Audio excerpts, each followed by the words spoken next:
It's live, and I'm going to pass back to you, Natalia. Thank you.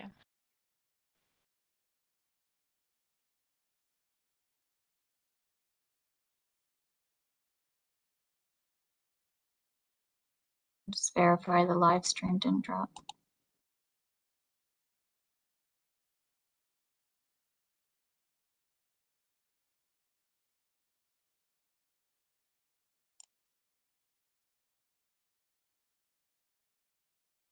We're good, Natalia.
Turning up.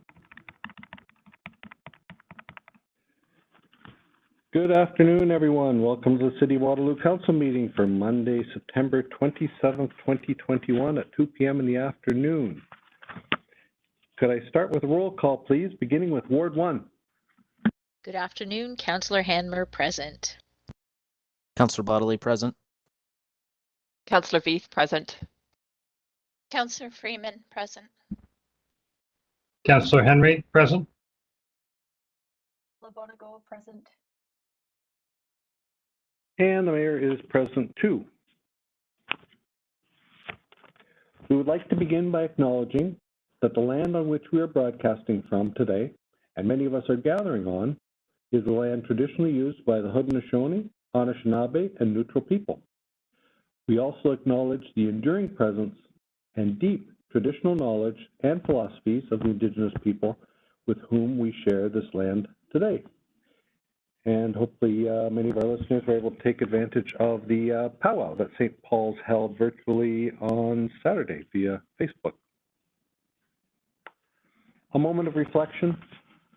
At the beginning of this council meeting, we paused to think about the needs of our community. May we show wisdom and compassion in all our decisions. I would like to ask for disclosure of pecuniary interest in the general nature thereof, if anyone.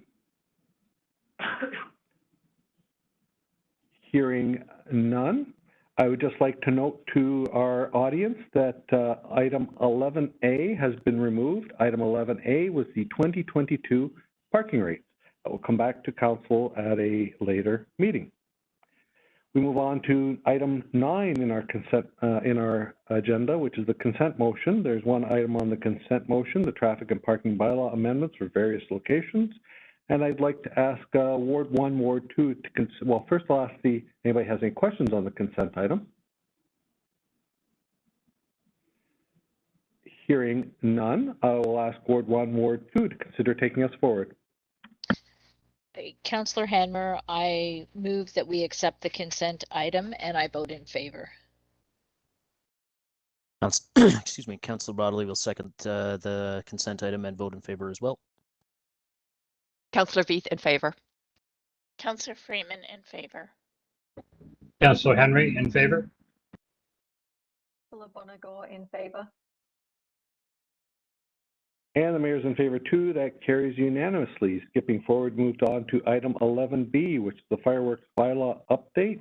A report prepared for us by Nicole Papka. And we do have, I'll just note to council members, we do have one delegation, a citizen Waterloo, on this topic following the presentation, should you wish to have questions for a citizen.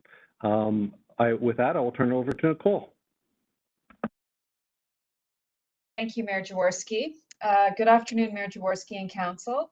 I'm here today to provide an overview of the proposed housekeeping amendments and updates to bylaw 06030, the fireworks bylaw.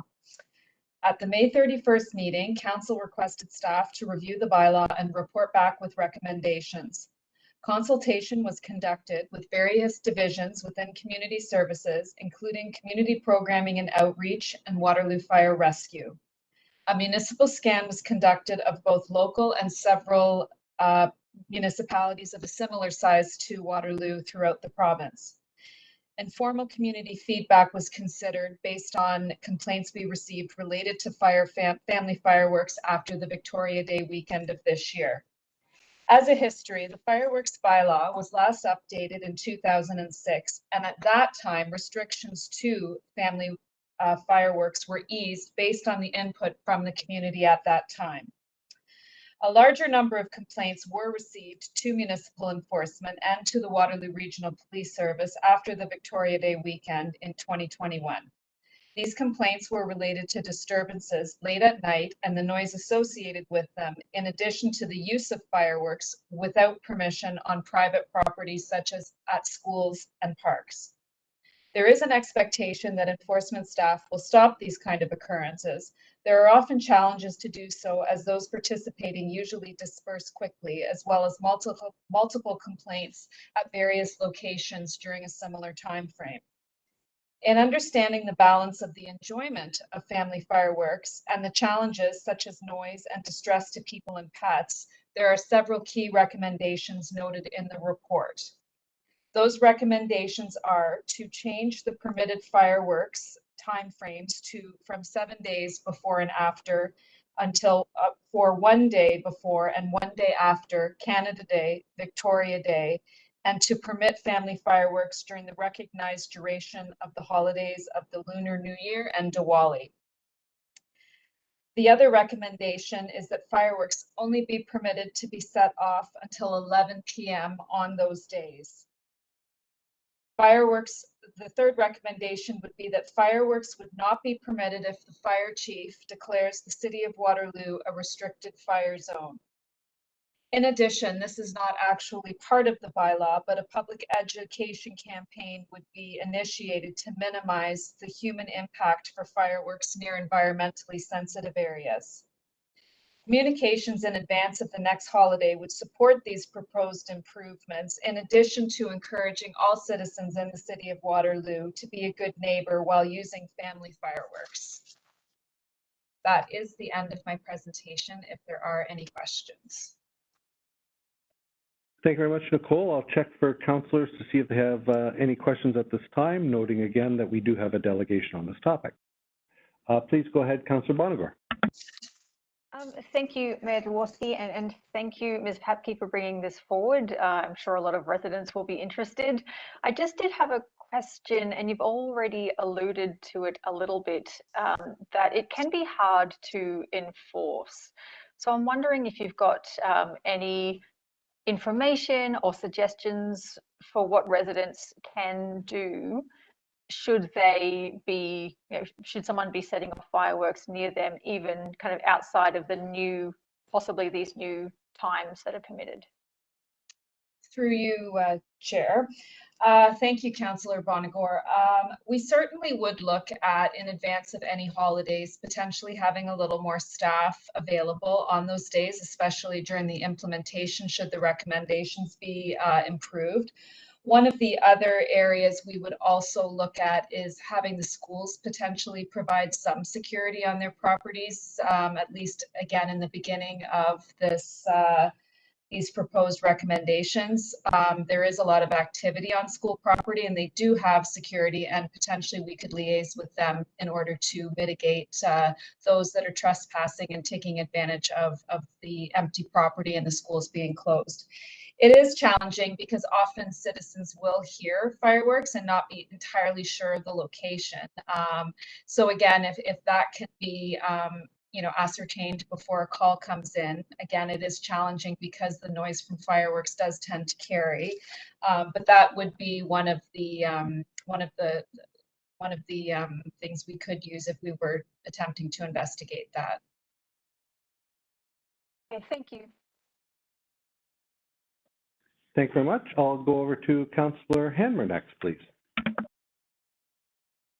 Thank you, Mayor, through you. Councillor Bonagor did ask one of my questions, so I do just have one other question.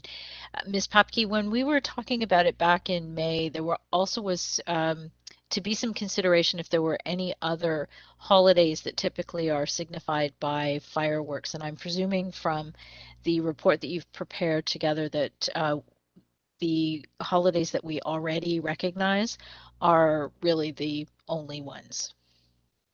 Through you, Chair Jaworski. Yes, Councillor Hamner, we did look at other municipalities, and it would appear that we do have all of the holidays covered, and we have not received any requests for any additional. We did do some update to some of the language and simply updated what we initially currently refer to in our bylaw as the Chinese New Year. We're changing that to the Lunar New Year, and which is otherwise known as the Chinese New Year. And Diwali will also be referred to as Diwali, otherwise known as Deepavali. Those were some of the updates around that. We haven't received any further requests for additional days to be added, and I have not seen any additional days when we did our municipal scans. Great, thank you very much for that. Over to you, Councillor Bodley. Thank you, through you, Mayor Jaworski. I just want to follow up on Councillor Bonagor's question there. Nicole, is there, when residents are aware of the specific location where fireworks are being let off in a public park, for example, or in a school, obviously that's not permitted at all today or under our new bylaw. Is there value, again, recognizing the challenges associated with enforcement, given that it's all happening at the same time and it typically happens for a very short window, so it's very difficult for enforcement to get there. But is there value in residents reporting the location and date that these are occurring to help sort of build a pattern of where these things are happening, with the idea that enforcement may well be able to proactively get out to a couple of these places? Through you, Chair Jaworski, yes, I think there is always value in the residents informing our municipal enforcement services, and it certainly is sort of something we can follow up with, especially if there's a particular area that's causing problems. So in potentially the next holiday, if there's a school that there seems to be a gathering ground, we can certainly work with that property in order to mitigate potentially any further disturbances there based on family fireworks being set off. So I think there is always value, and I think we always want to hear from the public and offer if they have suggestions, and I think it's always valuable for us to communicate. Okay, excellent. Thank you for that. And then one more question again through you, Mayor Jaworski, is around the education component on the ESPA and ESL sort of environmental locations. And I know you and I have had some discussions around that, particularly given the fact that there's a fair amount of those in the northwest corner of the city. And I'd just like to ask sort of what do we think that might look like in terms of how we intend to educate the public, and how do we sort of, if I break this out into a larger concern of mine, how do we sort of cultivate a greater appreciation for the residents who do live in Ward 2, who are so blessed to be living adjacent to such a fabulous natural asset? Through you, Chair Jaworski. Yes, interestingly, through our discussions too, Councillor Bodley, there isn't an awful lot of research on the impact of fireworks on environmentally sensitive areas. It was something I had looked at extensively. I would like to follow up further with our planning division and look at what areas we have in the city, and exactly, potentially they would have more information about some research that could, not necessarily about fireworks, but other impacts that, human activity can create, and that could form part of our education related to those areas. Excellent. Thank you for that, and thank you for that last bit, because it's again for these sort of environmentally sensitive areas that we are obliged to protect as a municipality and as neighbors of these locations. It's not just fireworks. It's things like vehicle use, snowmobiles, dogs off leash, people going off trail, things like that as well too. So I recognize it's a broader issue. So thank you for noting that. That's it for me, Mayor Jaworski. Thanks very much. I'll turn it over to Councillor Veith. Through you, Mayor Jaworski. Thank you, Nicole, for the report. I just sometimes what happens when people call in to bylaw, they don't get a person, and that's frustrating. So is there, are we looking at, kind of fixing that part of this? Because I know and I know how busy bylaw is on those evenings, but can you address that for me? Please. Through you, Chair Jaworski. It is challenging, Councillor Veith, in that we are dispatched by Waterloo Regional Police Service after hours, so we don't typically have administrative staff answering the phone outside of business hours. I'm certainly open to any suggestions for improvement if we think that could be helpful. But we are sometimes at the mercy of, incidents happening within the city that there's a priority. So oftentimes, our calls could be delayed in being dispatched to our officers. So we're always looking for ways to improve our level of service. And I appreciate you mentioning that. And we will certainly continue to improve that. Okay, thank you. That's all. Thank you, Councillor Veith. And I'll just ask Nicole to be on standby as we invite in our one delegation, resident of Waterloo, Joan Roblin. Thank you very much for having me today. I am speaking on behalf of my neighbors that back onto Cedar Brae School Park or Twin Oak Parks, and obviously Glen Manor Boulevard. As a homeowner for over 25 years here on Glen Manor, we do back onto Cedar Brae School Park. We have endured numerous years of illegal fireworks being let off by all kinds of people in the two baseball fields.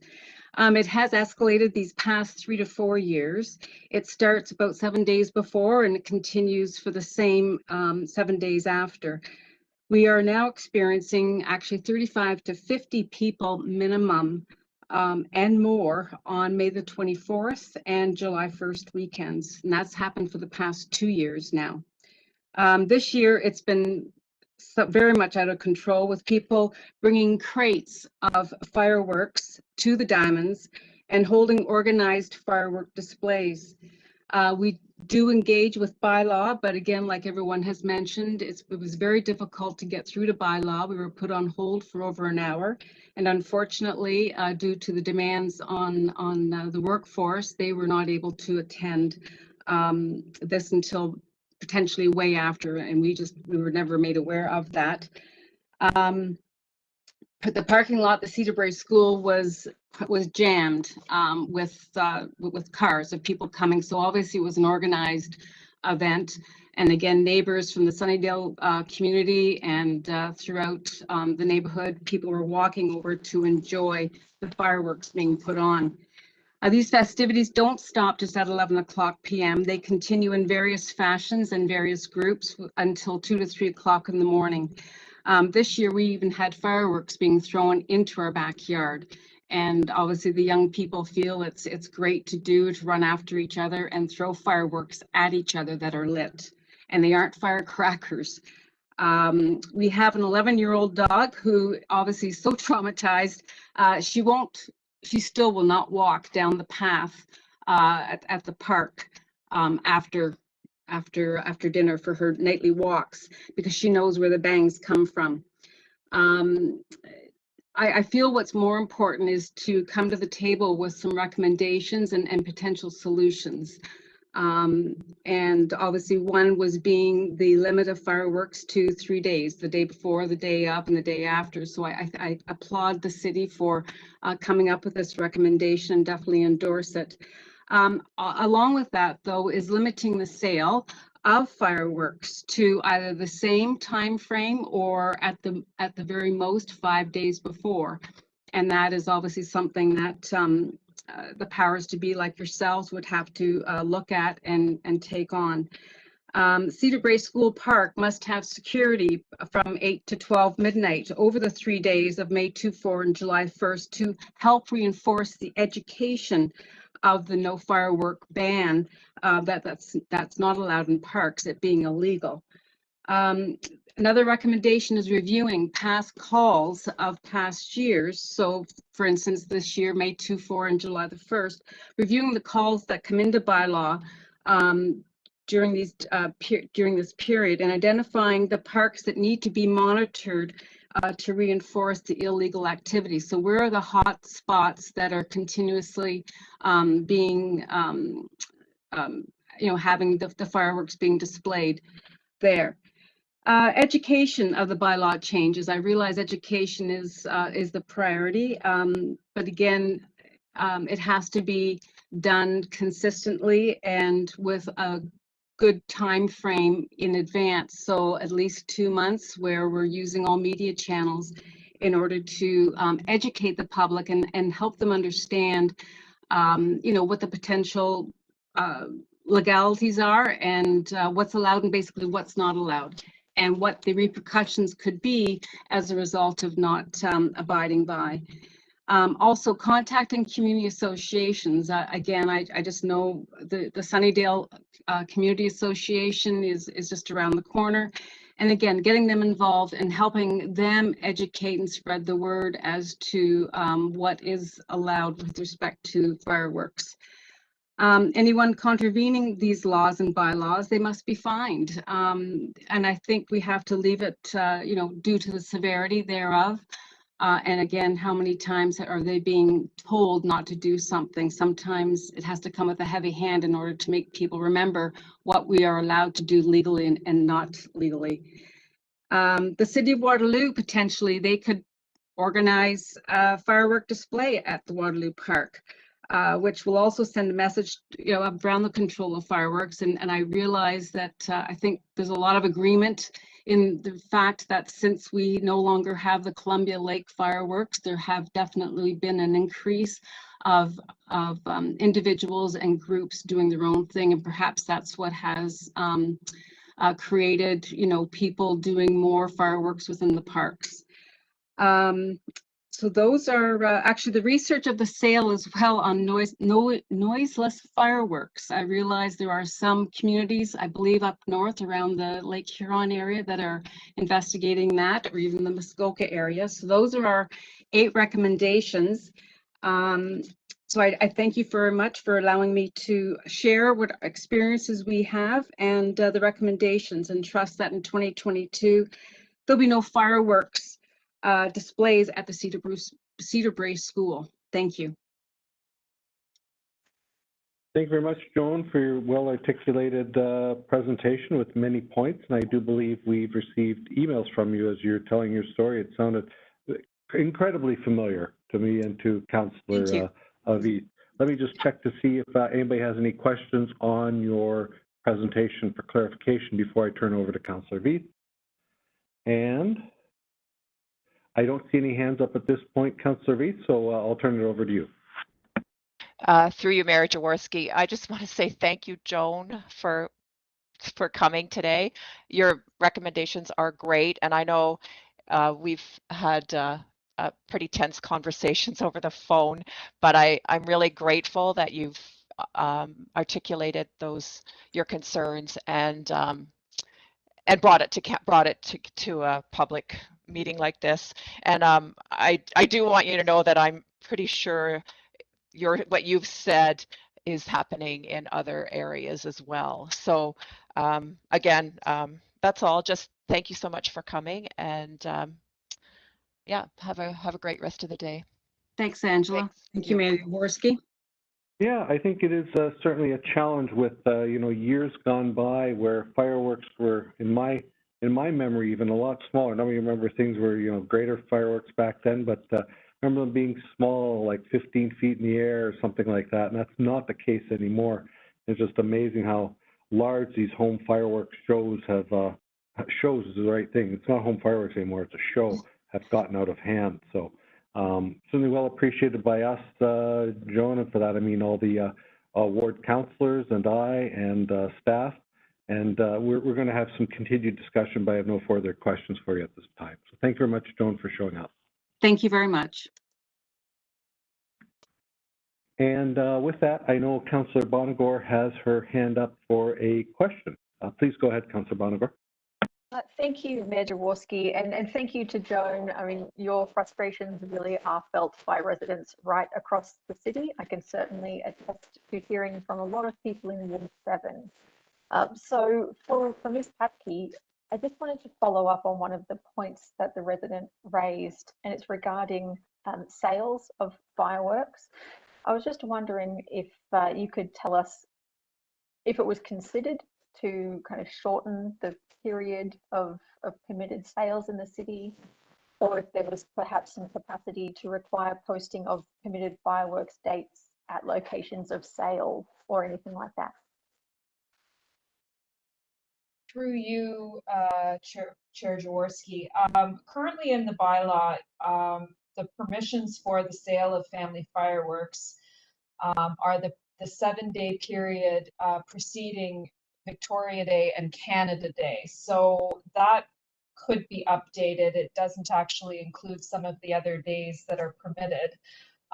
With direction, we could certainly shorten that period. The recommendation currently for the use is 1 day before and 1 day after. So if there were an appropriate time frame, if 7 days prior is too long, we could certainly address that as a recommendation as well.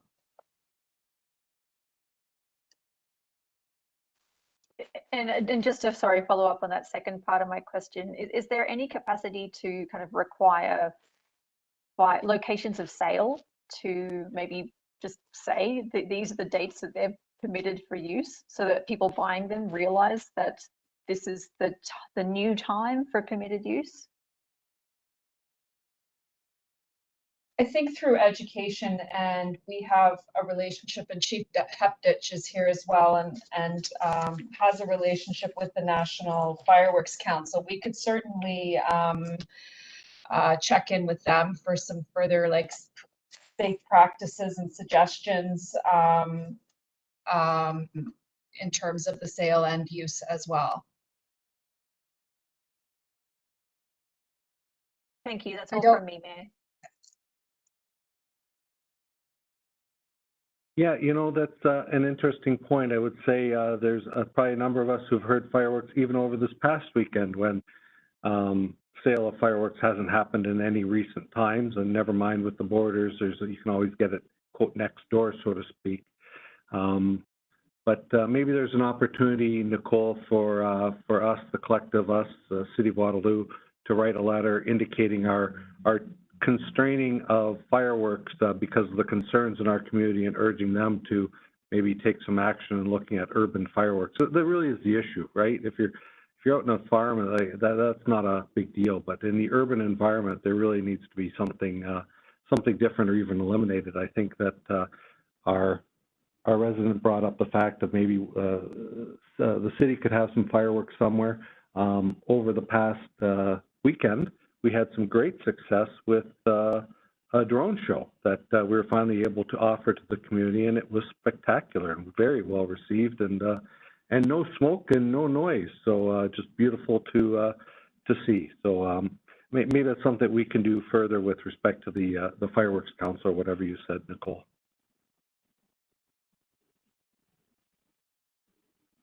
Through you, thank you, Chair Jaworski.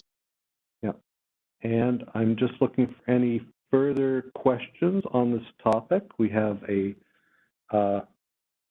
new and improved bylaw before us, or presented to us, and I don't see any further hands up. So did we get to you, Royce, for your question? No, I was patiently waiting. Oh, please go. Oh, sorry, I didn't see that pop up. Please go ahead. Thank you. Just through you, Mayor Jaworski, just sort of a follow-up based on the story that the delegate was telling there. What the delegate is saying, I think, is a sort of, I know Councillor Bonigo referenced this, and that it is an issue across the wards. And in a lot of these cases, these are well-intentioned residents who are looking to put on sort of a neighborhood or community-based sort of event / show. And I know that the city of Waterloo does offer permits to neighborhood associations that are looking to put on fireworks shows, and very much more likely to be able to advertise these to the community and give warning to folks who may have small children or pets or may suffer from PTSD, which I know is a huge issue as well too.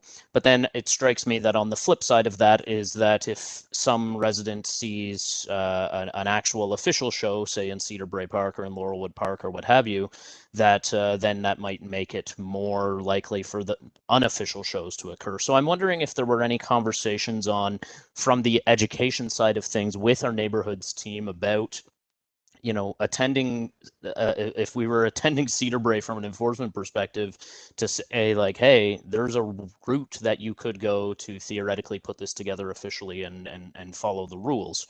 Were there any conversations about that, and any feedback that you could provide to us on that part of the conversation? Through you, Mayor Jaworski, that's actually an excellent suggestion, and I thank Ms. Roblin for her presentation and the concerns she expressed. I hadn't actually spoken with her directly, so that is definitely something we will follow up with our neighborhood associations, because it does appear that there are sort of informal displays happening amongst neighbors. So we will definitely include that as part of the education and follow up further with some of our more problem areas. Excellent. Thank you for that.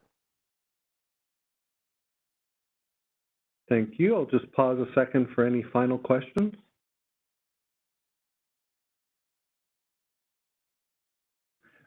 Seeing none, I think I'll go to Councillor Veith, since you had a guest here today, to Councillor Veith, and then to Ward 4 to consider moving this recommendation for the new fireworks bylaw. Thank you, Mayor Jaworski. Through you, I would like to move the motion, the report as written, and I will vote in favor.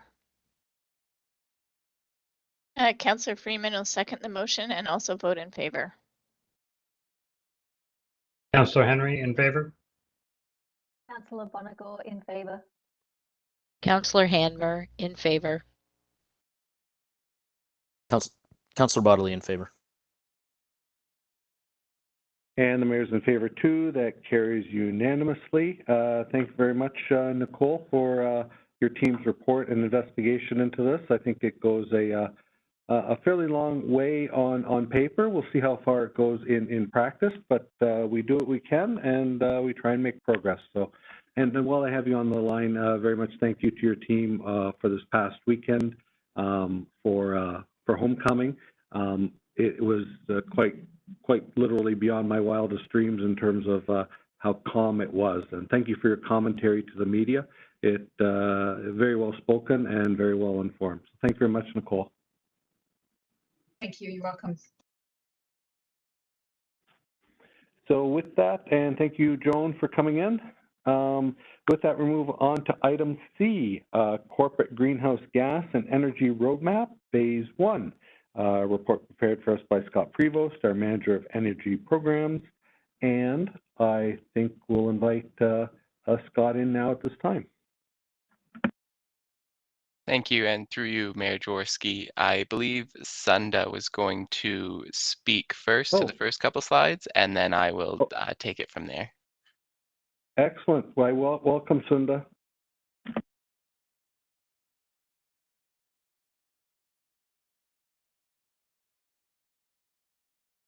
And I'll just check if Sunda's on mute or if Sunda's there.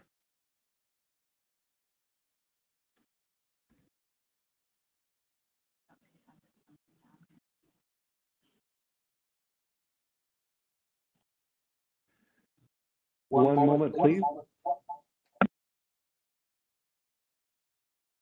Sunda, I don't see your sound. Sorry, Mayor, and I just had to adjust. I don't see your sound connected, Senda. If you can hear me, can you just send me a quick email to let me know if we can just go on with Scott?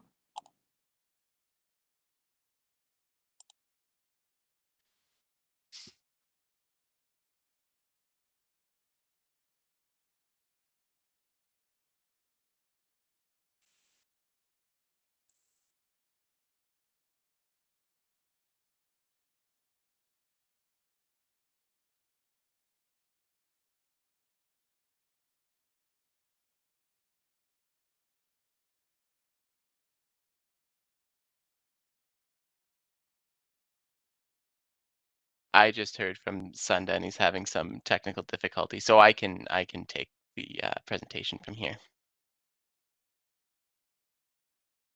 Okay, can you repeat that? We had to have the microphones down here so we can both work at the same time. What was that, Scott? I just talked to Sunda and he's having technical difficulty, so he said that Okay. I can take it from here. Awesome. Please go ahead. Thank you. Excellent. So thank you, Mr. Mayor and members of council. So we have prepared a roadmap for retrofits to our buildings to meet the 50% greenhouse gas reduction by 2030 and the 80% greenhouse gas reduction by 2050. So if you could go to the next slide, please. So we had many members of the facilities design and management services team involved in this, myself, Kevin Van Oudegem, Sunda, and we hired a consultant. The consultant is an energy and greenhouse gas consultant. They are involved in the zero carbon building industry. JL Richards and Associates. The main engineers from that firm who are working with us were Jarrett Carrier and Muhammad Haidari. Next slide, please. So the purpose of the study was to identify actual ways to retrofit our buildings to make the necessary adjustments to meet these greenhouse gas emission reduction targets. The goal of this presentation is to give you the results, the underlying themes, what we have found, and how we plan to apply those findings to the whole building portfolio stock, and what we can do when something might not fit the mold.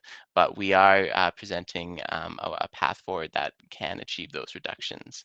So what do we expect to take back? We expect, well, we would like endorsement of these scenarios that we present that have these different energy and greenhouse gas reduction measures. We would like, we're hoping to receive endorsement for a revised green building policy, and we're just focusing those green building policy implementation funds aligned towards the findings in this study. Previously, they were for greenhouse gas emission projects, and we just want to provide a little clarity here. Next slide, please. The good news is that it is achievable. There are certain techniques and adopted practices towards achieving zero carbon buildings throughout industry that we can implement here. There's a couple different pathways for each building, but for some of them, and I can explain a little bit later, is that we have taken the most straightforward path, the path of least resistance with these buildings, which will eliminate these huge retrofits, demolition, minimize impacts to services, and minimize impact to the building function. It will require commitment and prudent planning. We would like to align a lot of these projects with the capital projects program so that we can take advantage of the marginal costs when we're replacing windows. If we can increase the efficiency of the windows, then we can, it's just a little bit, the marginal cost of those energy efficient windows is a little bit more feasible. It's a little bit more easy to swallow. So the treatment train in the greenhouse gas reduction, it's presented in these scenarios in the report. So it's a series of measures that take us to that 80% greenhouse gas emission reduction. It's not necessarily they're presented in a certain way as we look outside and move inside. But the main point to note is that these measures can be done in any order, and we'll see at least those savings. But combined, they will achieve those 80% savings, and the savings documented in here. Next slide, please. So the overview of this presentation, we're going to outline the corporate building emissions. So this study focused on our corporate building stock. We'll review the GHG feasibility study findings, the proposed green building policy updates, and then just touch slightly on the green building policy implementation fund. Next slide, please. So here's an overview of the corporate buildings, all of our assets, all of our emissions.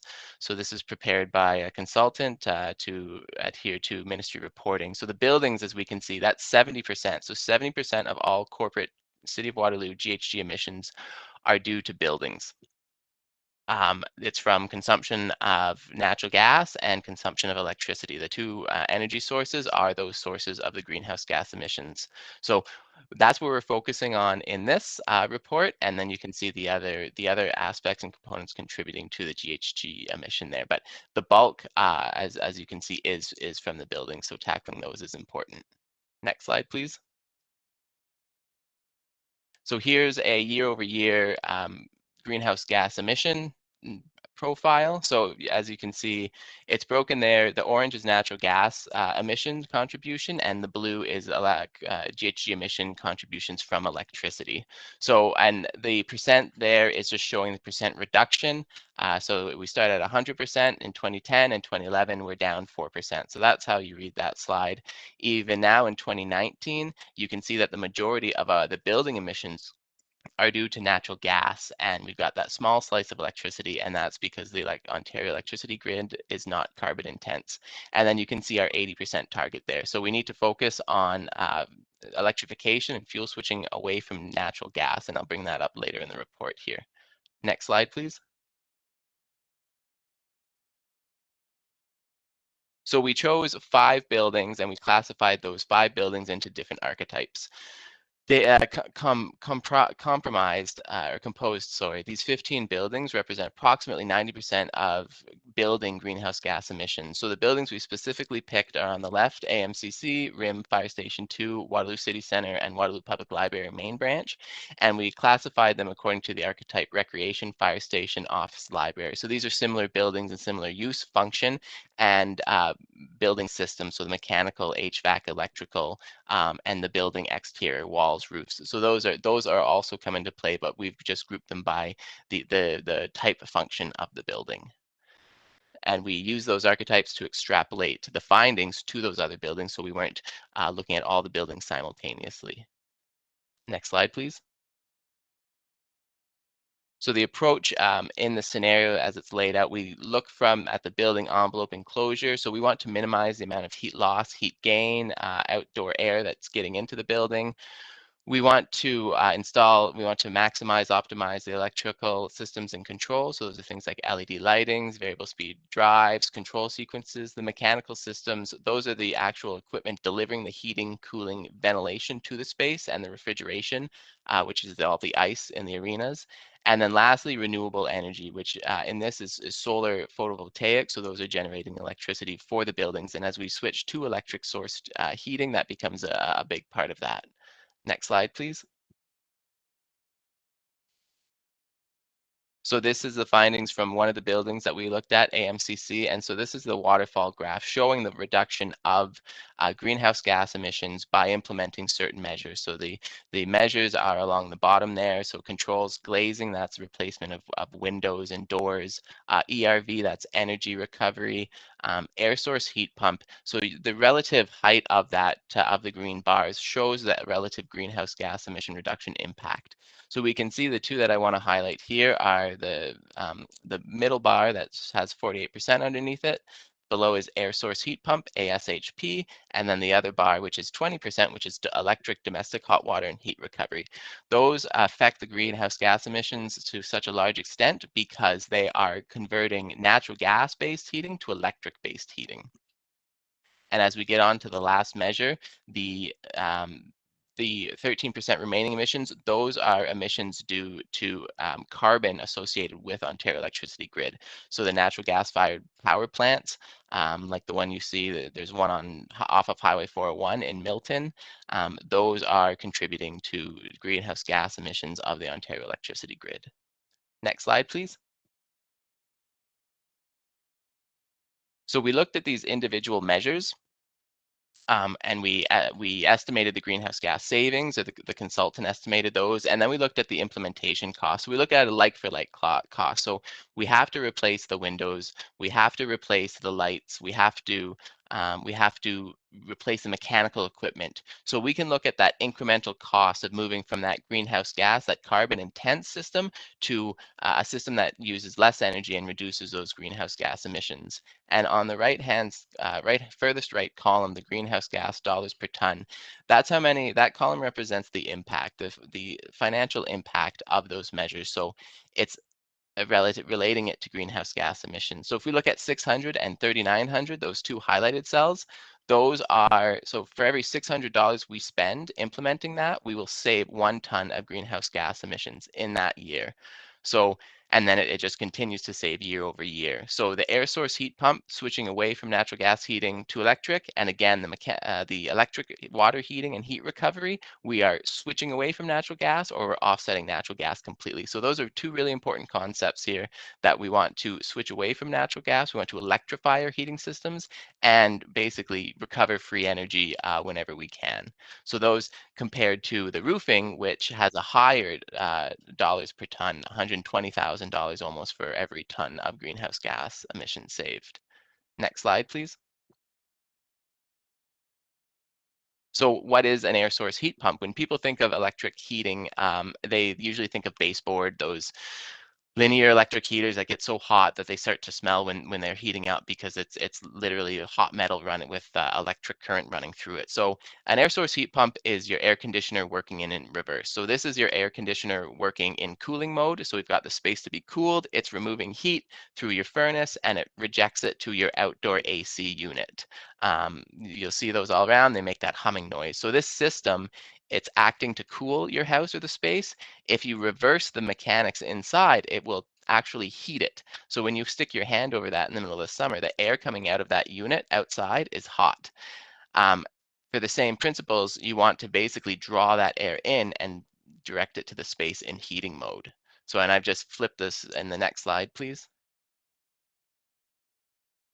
So going over to the heating mode, now we are pulling that heat from outdoors in the winter. It does get a little bit difficult, but with improving technology, it's always easier. And then we're adding that heat to the space. So we eliminate the use of natural gas for our furnaces, and we basically switch to these heat pump systems, which provide heating and cooling, heating in the winter, cooling in the summer. Next slide, please.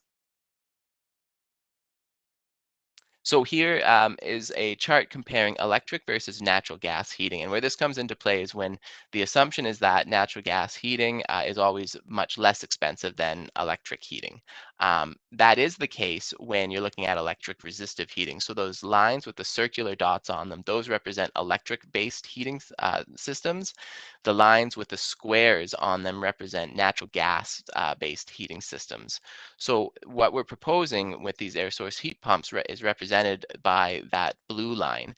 So if we look at the blue line compared to that yellow line, we're looking at a lower efficiency natural gas heating system compared to an electric-based air source heat pump heating system. So there's cost parity, and it actually will be less expensive to run these air source heat pumps by 2030.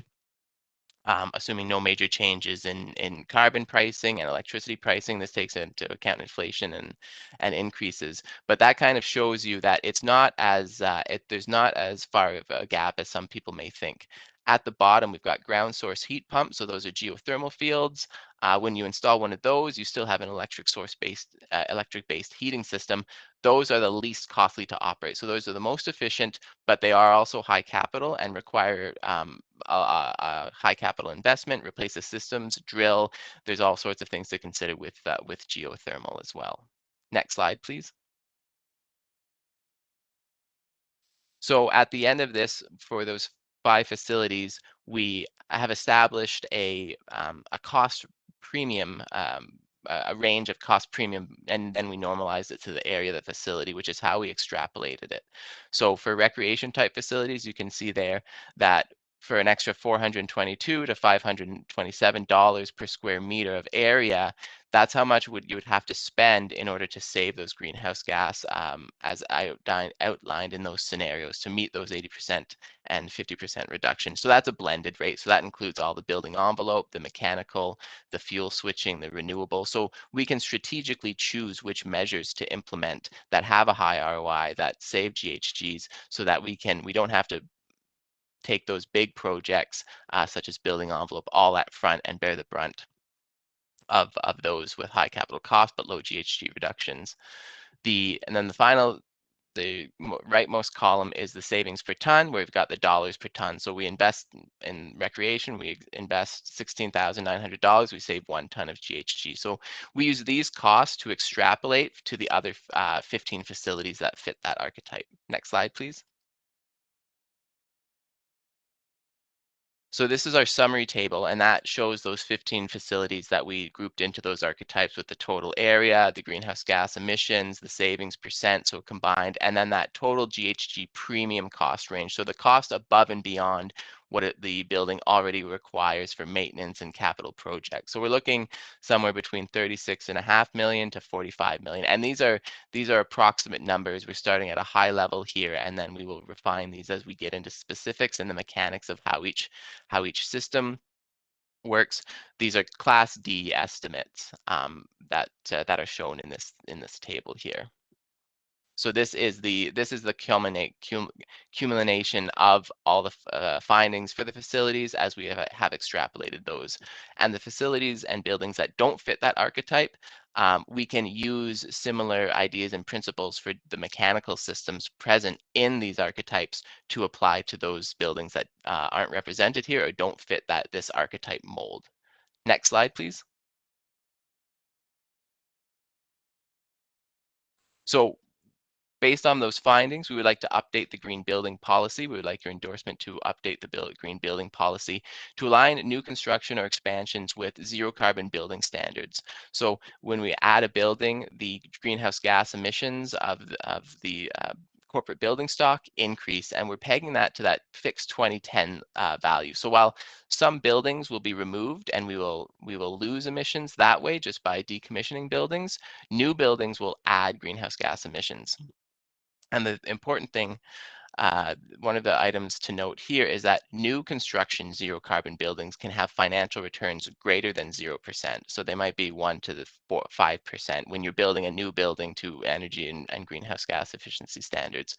Retrofit buildings, some like the arenas, they may have positive financial returns, but retrofit buildings, offices, they may not. The systems may not lend them. So there's a little bit of some of these measures may not have a return on investment over the life of the building based on the required retrofits to meet those greenhouse gas emission reduction targets.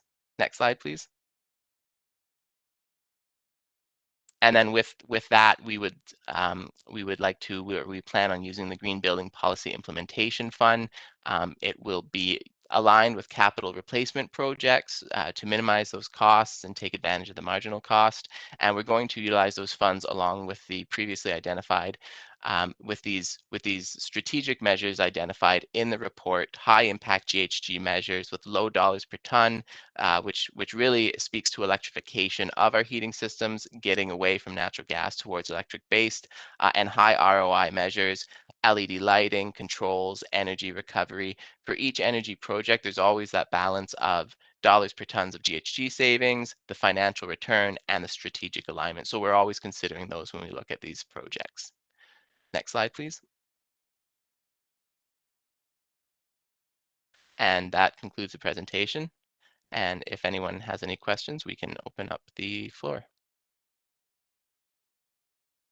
Thank you very much for all this analysis. It was a great read. You really had to put your mind to it and have a cup of coffee and have your mathematical mind on, but thank you very much. I think at the end of it, the graphics really helped showing how the costs go down and things move forward.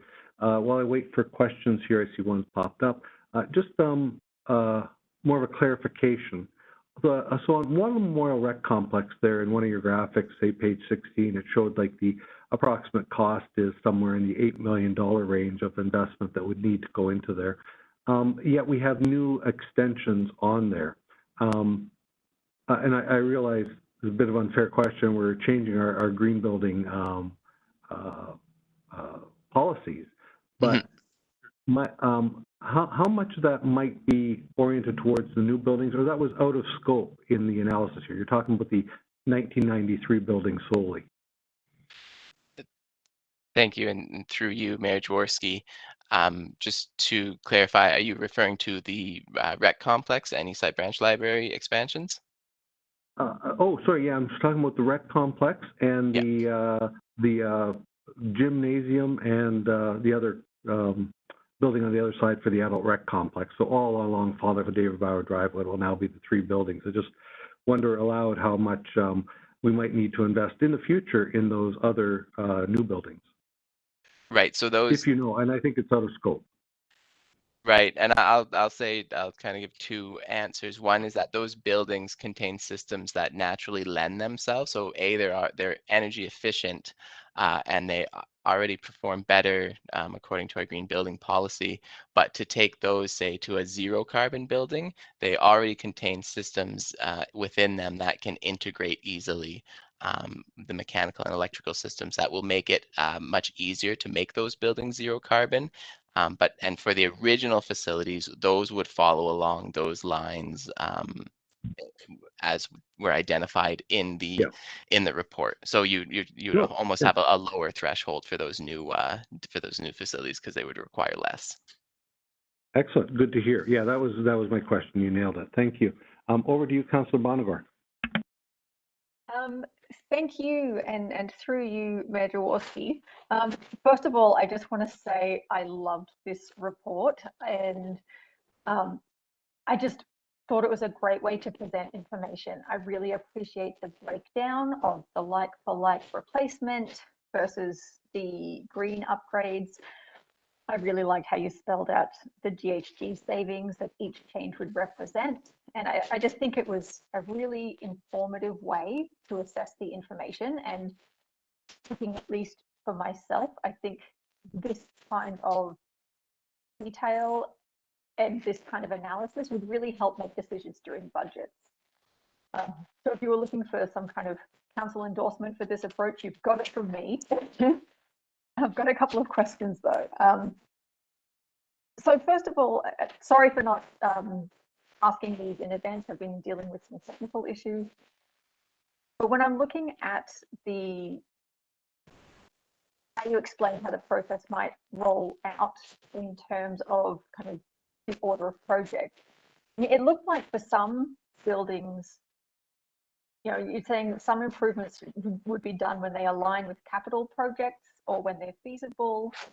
But there seems to be some incidents here and there where it might be wise to bump up in precedents, such as the building envelope work at Waterloo City Centre. It wasn't a super high premium, looked to be fairly substantial GHG gains.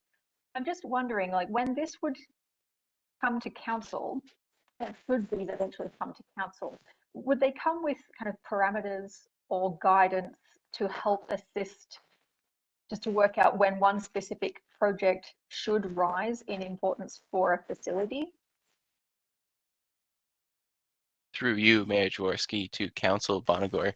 Yes, something more detailed with exact specifics and the mechanics of how the proposed systems or the interactive effects.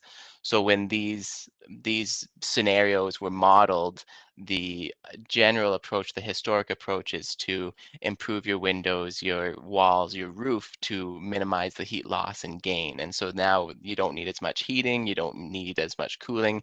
It's like adding insulation to your roof at your house. Now you might notice that your furnace isn't running so much. So when those come up for replacement of the windows, for example, at Waterloo City Centre, that would be a capital project, and then we could look at improving upon that using the green building policy implementation funds. So, and then if we were to look at, how do we take that to a 0 carbon specifically, then it may entail a deep dive study where we're looking and we're getting right into the details, and we're mapping out exactly what happens if you put the windows in year 2023 or year 2025, or a more detailed analysis like that. It should, I will clarify if it wasn't clarified earlier, the sequence, that's the sequence that was proposed based off of that general approach. We can switch them, and still any of those measures, if you implement all those measures, it doesn't matter which order they are implemented in, you will eventually get to that reduction. So it's the order is not as specific, it's identification of these building systems and the right approaches that will reduce the greenhouse gas emissions. Okay, that sounds great. And my other question is just, I'm looking at the world in general, and we are obviously not the only organization that's looking to green its facilities. So when we're looking at the GHG premiums, like residents might get a bit of sticker shock, but how dynamic are those likely to be as things go forward? Like, is it reasonable to expect that some of these proposed measures might actually become less expensive as technology improves and as the market for these things grows? Through you, Mayor Jaworski, to Councillor Bonagor, absolutely. Solar panels continue to come down in cost, and before 10 years ago, you were looking at a 30-year payback. Now you're in the vicinity of 15 years.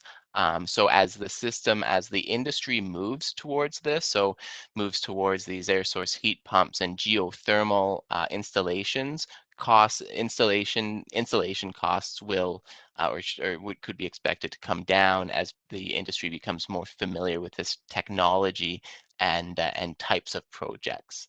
So that's a very real possibility. Okay, that's great. Thank you, Mayor. That was all I was hoping to find out. Thank you. Thank you. And I'll turn it over to Councillor Bodley. Thank you, through Mayor Jaworski. Thanks for the presentation there, Scott.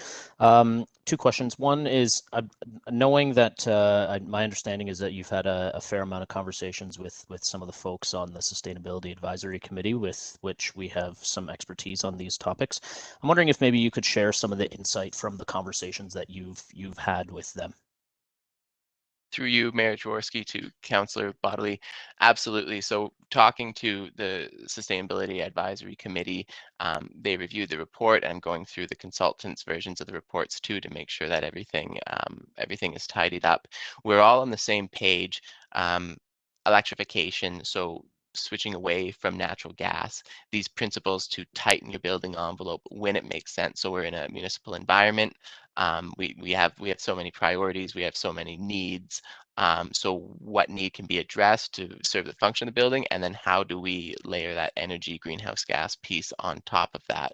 So I had just sent them an email the other day with regards to renewable natural gas, which lends itself to renewable energy credits, and I just shot them over some studies, some Canadian executed studies that show the potential of renewable natural gas, for example, to be max 5% of total natural gas demand at a national level. So I am in conversation with them, and we're in agreement along these principles of getting off of natural gas, making your buildings as efficient as possible, and then supplement with renewables. Awesome, thank you. And I'll just use this as an opportunity to highlight the fact that we are in midterm recruitment for committees. And if you want to provide Scott with some future feedback on these types of plans, please apply. We've got till October 18th. If you want to participate in any of our committees, please check those out on our website. My second question, or my last question here, Scott, is just around something that you said around requiring prudent planning, and in terms of going forward, because if you review the report, it sort of showcases or highlights over the next 29 years a shortfall of somewhere between $1.3 and $1.6 million in the fund, in order for us to be able to achieve the goals that this council has set out. And so when I think of prudent planning and I think of financial prudent planning, I'm really looking to the award-winning asset management planning that we've put together at the City of Waterloo, and wondering if you've had any thoughts or conversations with the folks who were responsible for putting together the asset management plan for the city as to how some of the principles and guidance that report has provided to us at the city to close the asset management gap or the infrastructure deficit, how that might help us close the greenhouse gas emissions deficit, so to speak. Through you, Mayor Jaworski, to Councillor Bodley. Absolutely, I'm working with Kevin Van Oudegem of the Capital Projects and Project Management. And he's working with CAS and Asset Management to align those. And so we're starting to identify those specific and strategic projects. And I believe there is another report coming that kind of outlines those targeted areas. But definitely, as it's laid out, using the asset management and scheduled and timed replacements or anticipated replacements of those systems, we can take advantage of those marginal costs and then identify some schedules and put some dates to it. And I just see that Sunda has his hand up now as well.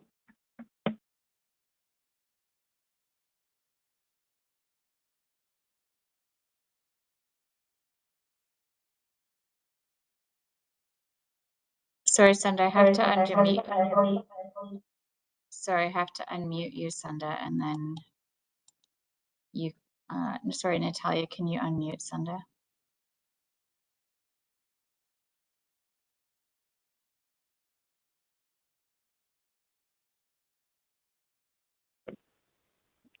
Good afternoon. Can you hear me now? We can, thank you. Okay then. Sorry about the whole mess at my end. I think my sound system didn't have the right setting for the microphone, but the speaker was okay. Anyway, coming back to this answer, yes, we have. There are two aspects that we would like to sort of have that. But one, as what Scott mentioned, Scott Prevost mentioned about blending the infrastructure natural replacement cycle and enhance their not for the like for like replacement, and by adding this energy conserving piece of equipment or the construction that will improve the energy conservation and greenhouse gas reduction is one way of looking at the financial returns together. Then the other one is what I probably didn't mention in my thought of mentioning this one at my presentation. It's a treatment train that Scott mentioned, that we have a number of tools or a number of items that we have to sort of address to reduce greenhouse gas. Electrification, converting other forms of energy into thermal energy, supplementing with renewable energy like solar panels, replacement the pieces of equipment with energy efficient pieces, including the building control system. And the third, the last one is a deep energy retrofit initiatives at the buildings, that is a building enclosure projects or windows replacement, roof replacement. All these things are the treatment train of this energy greenhouse gas control. And then we have been using these 5 different tools to sort of in a manner that we can sort of achieve this target. But no matter what you do on each of these one, that you can sort of, the right combination of this one will take us to optimize our financial point. And that's the part that we will be working with finance and our engineering staff to sort of taking every building, what will be the right combination, because those 5 has got different return of interest investment. Some have got very high return of investment, and some have got low return, but they have got a high energy greenhouse gas reduction. So the combination of that one is very important, sort of to where to invest, at what point in time that we have to invest. So if we invest at the beginning, certain things, then we will get high return. and then that can be used at a later date, sort of invest for the other tool so that it can be best managed financially as well. That's the point I want to make. So there are the prudent planning is exactly that's what it meant. That how do you want to place a treatment train in the right combination to maximize your financial return and maximize your greenhouse gas reduction and energy cost minimum. Thank you.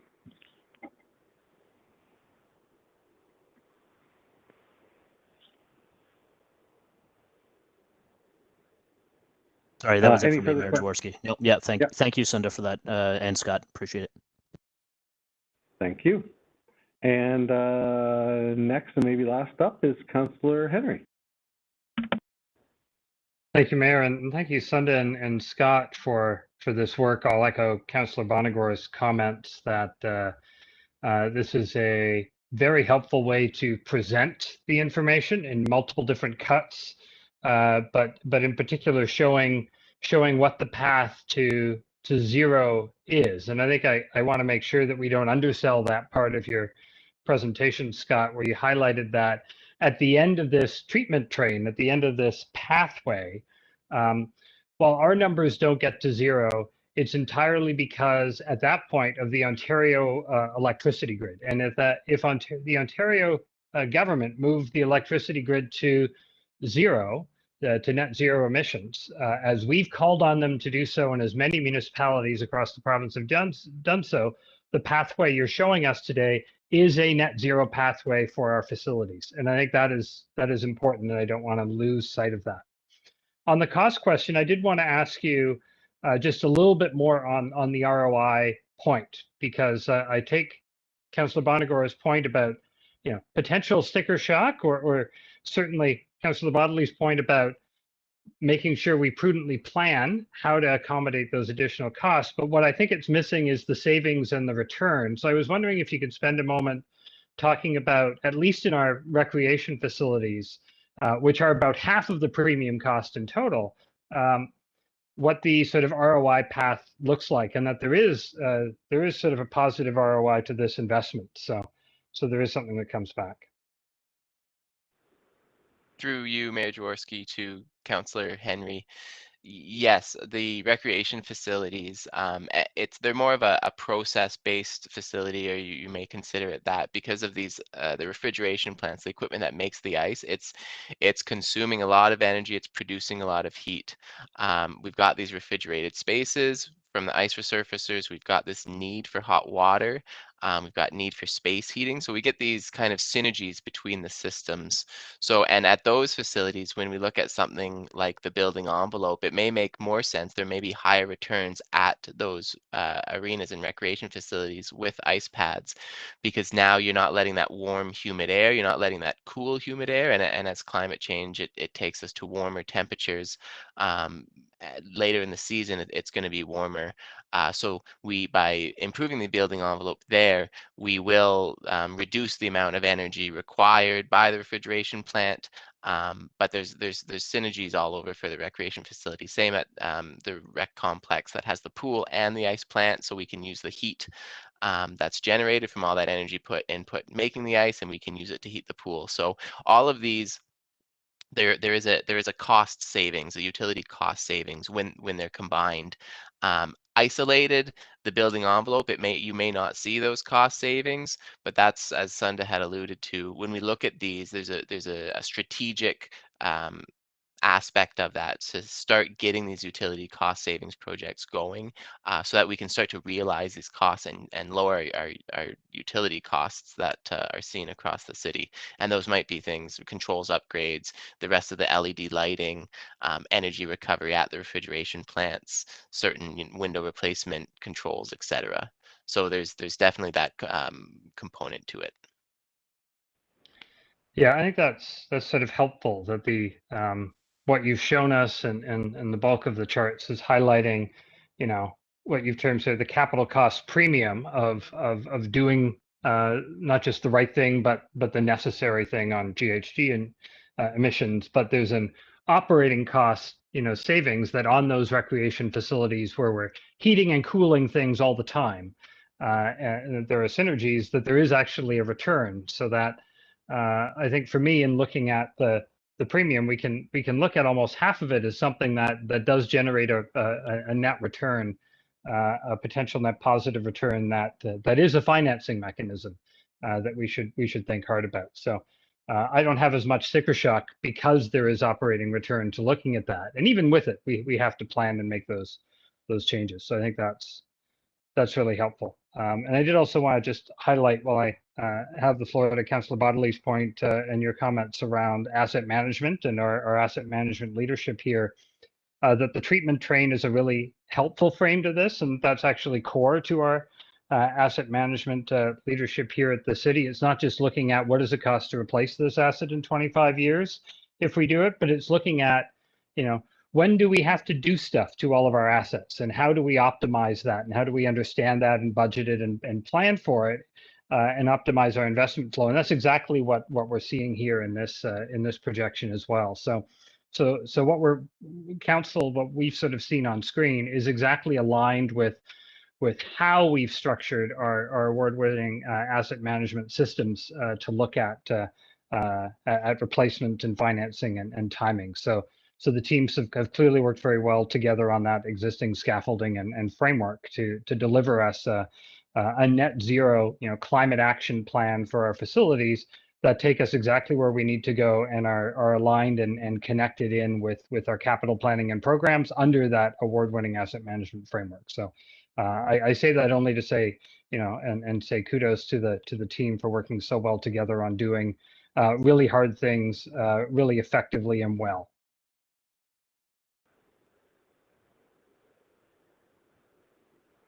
Excellent, thank you. I don't see any further questions on this topic, and while I have you on the line, Councillor Henry, I'll ask you to. Oh, do we have a delegation? Oh, must be on my other sheet. One moment, please. Oh, we do. Matthew, welcome. Matthew Day, Waterloo Region Community Energy. Let me know when you're on, Matthew.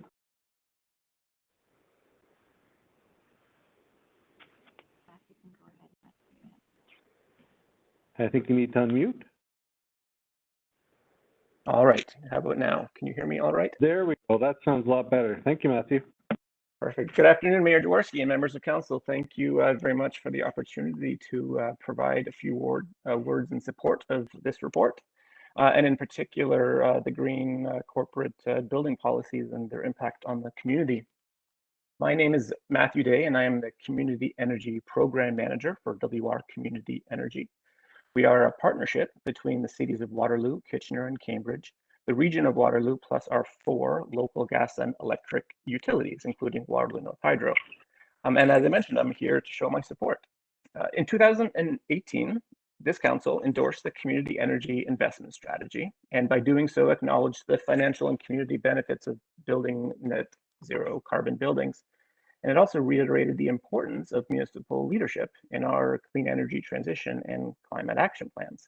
And this was again made clear in May of this year, when this council endorsed Transform WR and made a specific GHG reduction commitment of 80% by 2050, known as 80 by 50.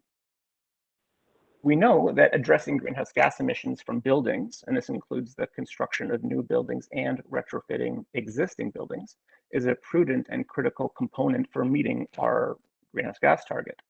And net zero buildings have proven to be economical in our community. Yet we haven't passed the tipping point. There are traditional, inefficient, carbon-producing buildings are still very much the status quo. There seems to be an information gap, and there also seems to be a leadership gap. So by following through on this report of establishing corporate green building policies, the city of Waterloo, I believe, can fill this void in a way that I'm confident will produce positive spillover effects in the community. So I'll leave it short, but I just want to commend staff who have developed this policy for aligning the corporate policy with our community's greenhouse gas emissions community targets. And also I'd like to thank council for the opportunity to speak today. it is clear through your strategic plan and guiding principles that the city is fully committed to this work. Thank you very much for your time. Thank you very much, Matthew, and thank you very much for signing in and joining us today and offering to be a delegate, particularly as has been noted amongst the council discussion of lots of big numbers here, but at the end of the day, as Councillor Henry has said, there's certainly a return on investment and much that we need to do regardless. And we've committed to do and want to do the hard work. I'll just look to see for a moment, see if there are any questions of you.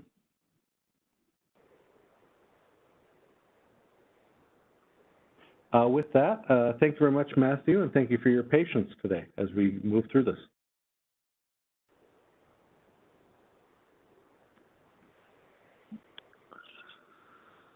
And with that, I don't see we have any further questions. I just heard somebody go off mute. And with that, I think I will turn over to, as I mentioned before, Councillor Henry to consider this report, this recommendation. Thank you, Mayor. I'm certainly pleased to be able to move these recommendations today and to vote in favor of them. When I brought forward a request during the last council term to update our green building policy to demonstrate the climate leadership we needed to show, I knew ultimately this is where we needed to go with it, but we needed to do the work to be able to get there. So I'm pleased that the interim step that we made in the last council term meant that the new buildings that are going up, new city buildings and extensions that we're doing now are already 50% better than the Ontario Building Code. And that's such an important step for us to make. But now we see the path that we fully need to go, and we've done the work and crunched the numbers behind it to understand what it means for us. And we're ready to endorse that net zero green building framework and a pathway to net zero subject to Ontario government getting their act together as well for our facilities. And so I'm very pleased by the leadership that the city is demonstrating because of the hard work that staff are putting in and the commitment of the community for us to get behind these efforts.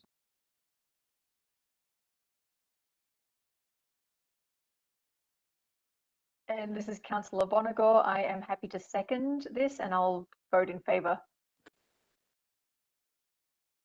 Councillor Hanmer, in favor.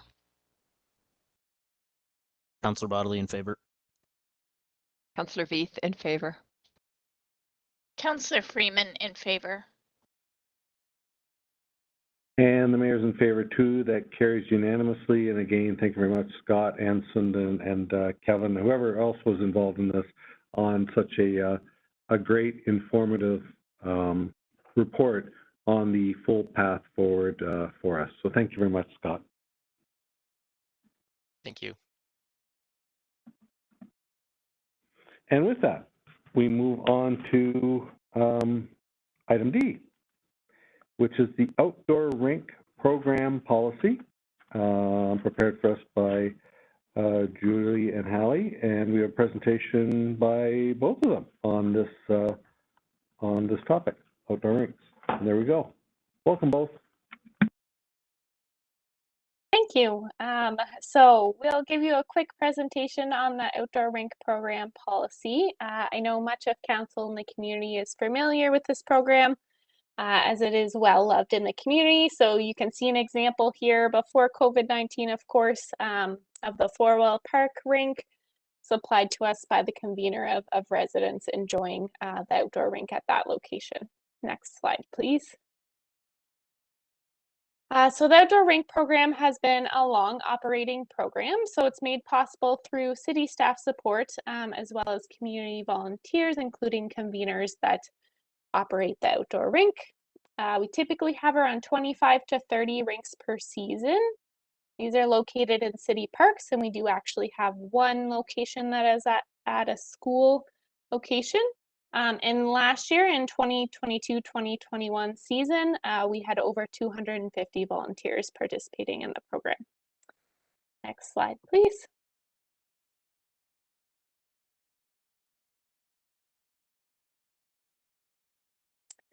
So the purpose of the policy, there's a couple of reasons for it. It'll help define the city's role in empowering these program volunteers that I mentioned. It determines some program parameters, so you'll see some things related to climate, some things related to volunteers, and it supports safe program participation. So this is, going from operational pieces that we have had in the past, but implementing a formal policy about how all this operates, how decisions are made, and some of the risk management considerations that we've taken into account for this. With COVID-19, it's become even more popular, if that was even possible, for this program. So it's a really good time to outline this formal piece and have the policy come to council. So I will turn it over to Haley to speak a little bit about some of the things that you will notice in the policy. Perfect. So on the next slide here is a list of our key program changes to highlight. And just to preface this, our team performed thorough jurisdictional research to get an understanding of how other municipalities are delivering their outdoor rink programs.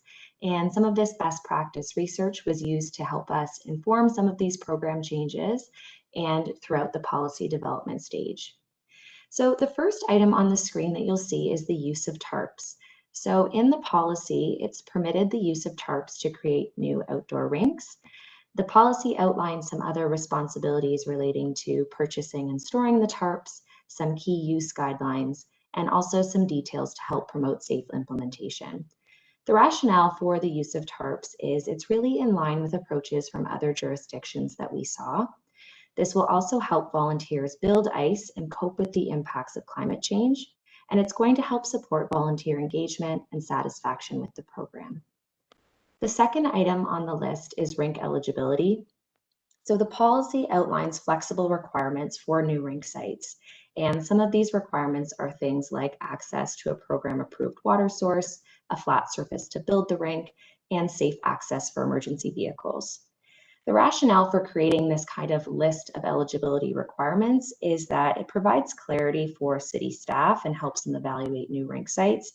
It also helps community members get an understanding of how new rink sites are approved and provides some transparency for them. It's also in line with policies from other municipalities. It's really a best practice to have this list of rink eligibility requirements. The third item on the screen is relating to modifications and alternate layouts for the rinks. So historically, volunteers have requested the ability to alter rink layouts and make modifications.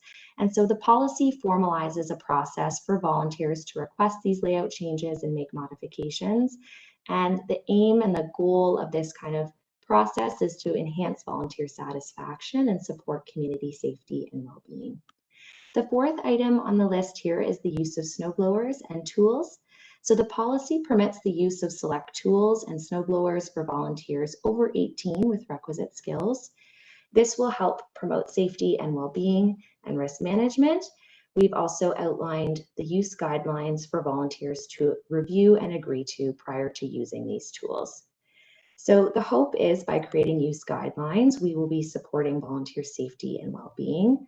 This approach is also in line with other jurisdictions that we've studied. And the use of tools also aligns with guidelines that we've seen in other programs, specifically our community garden program. And the fifth item on the list here is related to community-focused changes and collaboration. So teams across the city have really come together and helped to continuously improve this program. One particular item of note is volunteer services has worked diligently to transform multiple volunteer agreements and forms into one easy online form. Our arts and culture team has also supported the neighborhood garden picnic table program, which provides vibrant art to these park spaces and much needed seating for outdoor rinks. And finally, our GIS team is also supporting the development of a rink status map where rink volunteers and conveners can provide updates on whether or not their rinks are open and closed, and community members can easily access this information from the comfort of their home without trekking out in their snow gear to check on the rinks. I'll now pass it back to Julie to conclude today's presentation. All right, so at this time, we're just looking to see if there are any questions that folks have about the policy or the report. And yes, we do. And our first up is Councilor Freeman. Please go ahead. Thank you, through you, Mayor Jaworski. When I had gone through the policy and looked at the document as it related to, I think you referred to it as, like changes or alternatives or modifications to the policy. I just wanted to make sure that that's robust enough so that staff will be able to do that. I'm pretty worried about the fact that this says that a tarp can only be 10 inches in height, because if you look at the length of the length of the potential ice rink being 84 feet by 48 feet, if you have even a 1 or a 2% fall in the grade, 10 inches won't be enough to hold back the water. It just doesn't work that way. Gravity levels the water and it's going to flow over the top. And that's exactly what we've had happen in my ward with some of the rinks. And so I'm pretty worried about the 10-inch height, and that, that the volunteers have to go through a fairly significant, or what it looks like significant, process to get to the item 4 in the policy modifying an existing outdoor rink. So I just don't want to run into those challenges again. And I want to make sure that that section 4 modifying is robust enough so that staff can make these things happen. Through you, Mayor, to the councillor. So we have provided quite a straightforward process. We're hoping for volunteers to contact us because we know each situation will be unique. So we're asking that the volunteers email the Rink team to request what their unique location is like. So hoping that that is useful to the volunteers. As far as the staff perspective, they are also hoping to take into that individuality into consideration. So that's sort of why we laid out the policy the way we did. So open to feedback on that if you do have any, but that was kind of the approach of what we were thinking for that. As far as the 10 inches, that was identified as the height of the rink boards.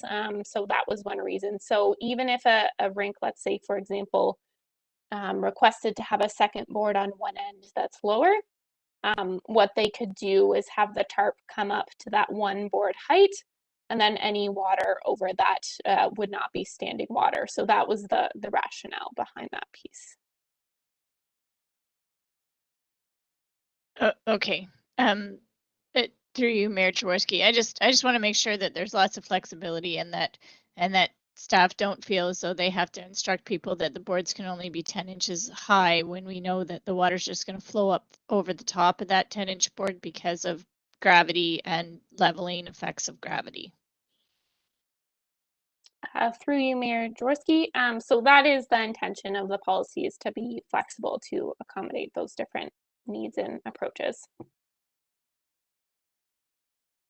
That's great. I appreciate that, and I also thought it was good how you allowed for some flexibility in terms of layout, because over time I've seen that in my ward, at least, that a lot of the volunteers have a good sense of what works well in the space that they're trying to flood a rink. So thank you for that. The other question I had was, I don't know whether we're covering, I didn't see it in this policy, but I did see the comment about seeking neighborhood support for a rink to go in and that kind of thing, because we've had some challenges, at least in my ward, with overhead lighting. And so I just didn't know if going forward, when we have a new rink being requested, if we can be thoughtful about dark sky lighting on the rink lights in an effort to try to reduce the spill on that.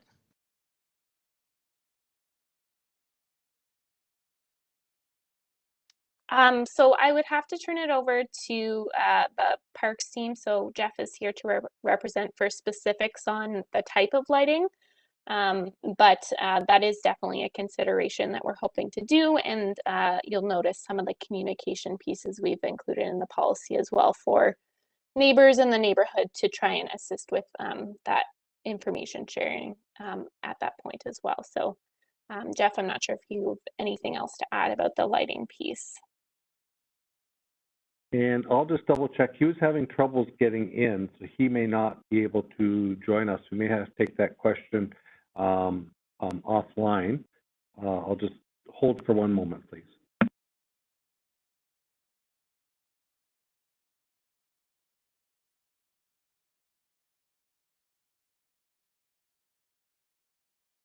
Yeah, so Jeff is not available, so I'll just refer back to the questioner and answer where you want to take this. It might be best to take offline. It's okay. It can. Sorry, it's Councillor Freeman through you, Mayor Jaworski. It's fine. It's just a thought for us as we go forward, because I know there's a process for people to ask for new rink locations, and I think that's great. And just being thoughtful about the type of lighting we use, I think will be of benefit. Great, thank you. Anything further, Councillor Freeman? No, thank you through you. Yeah, and I will just look to see if there's any other questions from any other councillors, so don't go too far. I do not see any, Councillor Freeman, so I'll ask you to take us forward on this item. Sure. Through you, Mayor Jaworski, I move the report and the motion as printed, and I vote in favor.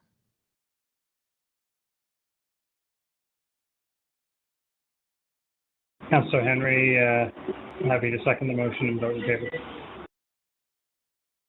Councillor Bonagor in favour. Councillor Hanmer in favor. Councillor Bodley in favor. Councillor Veith in favor. And the mayor's in favor too. That carries unanimously. Thank you very much for the good policy work here, team. I think that this goes a long way to ensuring that we still have all the safety factors that we need as a city and we want to have for our citizens, but reduces the perceived red tape that citizens want when getting things up and running, and in terms of making sure that everything goes along more smoothly and more options for people. So thank you very much, team. And next, I will look to item E, which is just for information, and it's speed limit reduction pilot results. A report prepared for us by Jenny Setterfield, and Jenny is here for any questions on this topic.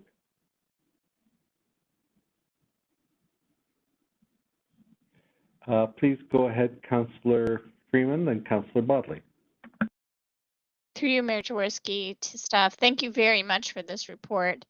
I was quite taken aback by some of the results that we observed, especially that the 85th percentile on Gatestone was essentially 100% over the speed limit. And I trust that that's been flagged for the selective traffic enforcement team with Waterloo Region Police Services. I was happy to see that in my ward that the use of the 40-kilometer signs and 30-kilometer in the school zones appears to have brought the speed limits down a little bit more. And my question, I guess, was just more broadly from a philosophical perspective, if the speed limit were lowered again to 30, can we assume that we might be able to see a similar decline, even if it's just, 5 or 6 kilometers? And we know that a 5-kilometer drop is about a 10-kilometer drop is a 5 decibel drop in noise. So it seems to me that any decline in speed is going to help on that perspective. So I'd value just your comments on that. Through you, Mayor Jaworski, to Councillor Freeman, in what we've seen in other jurisdictions that have done this, they have seen ranges of reductions equal to or some greater. I think it really all depends on context and site location, road geometry, etc. but we have seen a reduction. So I can't really say if it would be citywide. I think you would see it on a case-by-case basis. Okay, thank you very much. I really did appreciate the report and the work that went into it. Over to Councillor Bodley. Thank you, through Mayor Jaworski. Councillor Freeman touched on the Gatestone issue, and I know that some additional work had been done on that, and so I was hoping that we might be able to get that into the public domain, I guess, a little bit. Jenny, if you could make some comments about some of the subsequent stuff that we've talked about with respect to Gatestone. Absolutely.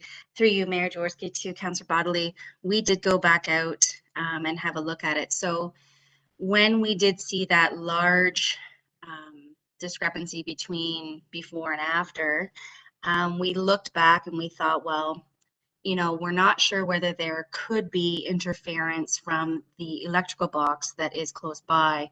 We looked on our website for the actual technical devices, and they did say that that could be an issue. So we thought, well, we're not sure. So we went back and did a study to compare. So we had the control where we put it exactly in the exact same spot with the exact same counter. And then we put another device just shortly, just a little bit farther away, about 40 meters, to capture the exact same location. What we found was that there was, in fact, the data on the second round was very similar in terms of the 85th returned back to a 52 kilometers an hour. So what we can deduce from that is that there was no interference from the electrical box. However, we also know that that exact same counter that recorded the 86 kilometers an hour was used in a study before, like the week before, a day before, and directly after, and those studies came back. So we know it's not a counter issue. So it is we're not really able to determine whether it could have been an actual fluke where, yes, you know, we had some terrible drivers in those 2 days where we did collect. And we have gone back to see that there are, you know, continually about an 85th, about 52 kilometers an hour. So we have targeted this, we have flagged it, we have spoken with Waterloo Regional Police about it, and it is going to be on our radar from now on, as well as all the other streets that have, you know, flagged some discrepancies. Excellent, thank you for that. And just to my council colleagues, because I know some of you had some questions for me on it too. I also just wanted to highlight that the timing with which the original study in in May was done that had the exceptionally high numbers was prior to when the flex posts were implemented on Gatestone. Gatestone has long been a challenging street with respect to speeds, and because of that, it was one of the streets that is getting the flexible in road speed traffic calming devices. And so I think the results from the study that was just this past week also in some ways speaks to the effectiveness of the traffic calming posts. I have comments, but I'll wait until the rest of the questions are done. Back to you, Mayor Jaworski. Thank you. And I think we have one set left. Councillor Hanmer, please go ahead. Thank you, Mayor Jaworski, through you to Jenny. Jenny, thank you for this very comprehensive report. I really appreciate it. And you and I have been back and forth a number of times on the pieces in Ward 1. And similar to Councillor Bodley, I wondered if you could get just comment on the activities that have taken place, specifically in the Westvale area. The pilot is still going on. We do need to collect additional data, but what other things have we discovered we need to do to help change behavior in that area? And I'm thinking some of the communication, some of the other signs and things that have gone on. If you could just comment on those, that would be terrific. For sure, through you, Mayor Jaworski, to Councillor Hanmer.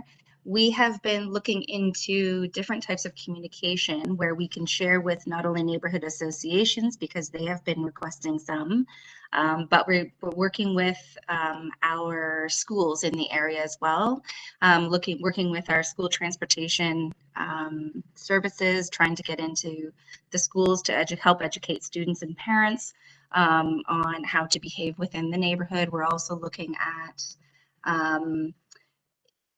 individual studies as they relate to pedestrian crossovers, intersections. We're looking at, as there's that new development that's coming on Herb Street, looking at the future of what some of these areas may look like and what we may need to do in terms of enhancing some pedestrian safety and reducing the speeds in the area. Great, thank you. And it's safe to say that you're looking at collecting or in the process of collecting additional information this year, this month actually, as it was a more typical return to school, and we did have some issues in the school zones as well. Yes, that is correct through you, Mayor Jaworski. It is, we continue to collect data throughout the city, but we are looking at Westvale in particular. Great.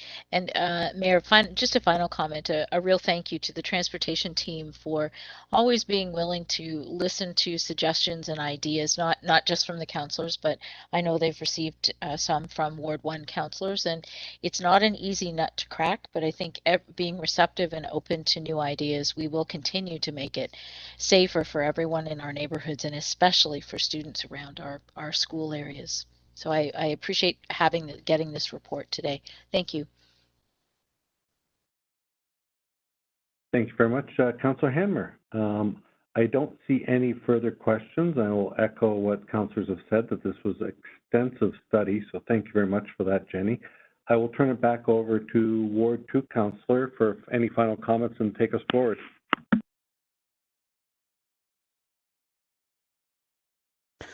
Certainly, thank you, Mayor Jaworski, and again, I'll echo what everybody's saying. I appreciate all of the effort that went into these, receiving this report and gathering that data and putting it into a fashion that's really easy to review and view. So for me, when I look at this report, I think what I'm gathering from it, frankly, is that it sort of validates. I mean, what I believe it to be intuitive, and it also validates what other studies around the world have shown. When you look at it purely from the quantitative perspective, the streets that are where we changed them to 40 kilometers an hour, just the streets themselves, saw a small increase of 0.25 on average, but that is very much influenced by the noisiness of the study and the fact that Gatestone was so high. If you take Gatestone to the number that we got last week at 52 kilometers an hour. In other words, if we take out that outlier, the 40 kilometer an hour streets saw a 1.875 reduction in the 85th percentile speed. Remember, we did nothing else to these streets, and in fact, there were less cars on the road because of COVID, so we probably could have anticipated that these speeds would have increased. And all we did was put up a sign, and the 85th percentile speeds dropped by nearly 2 kilometers an hour.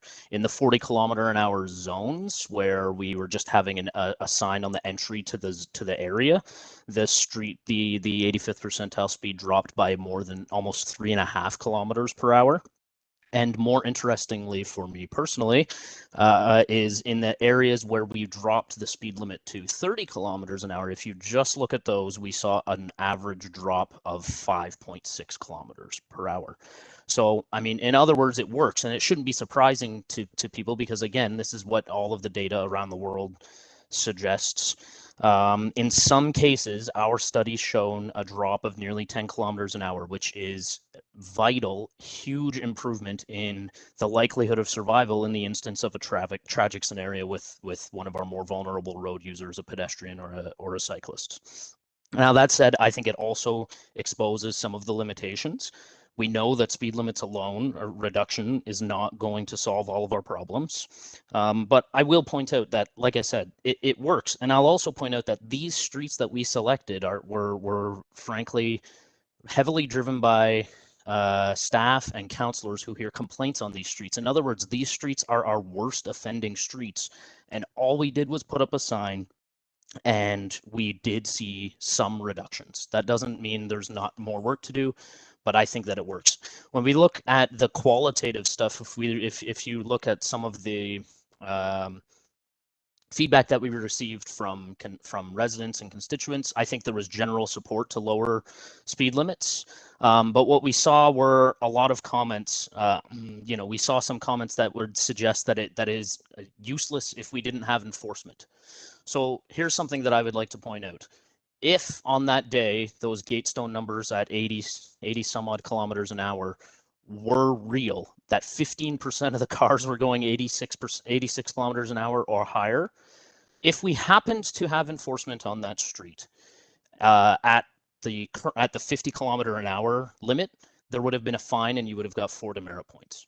If that street was 30 kilometers an hour and we happened to have enforcement and 15% of the cars were going 86 kilometers an hour, they would have been fined for charged with stunt driving, which is a significant deterrent in my opinion. So useless without enforcement, perhaps, but enforcement is only a deterrent to so much of a degree.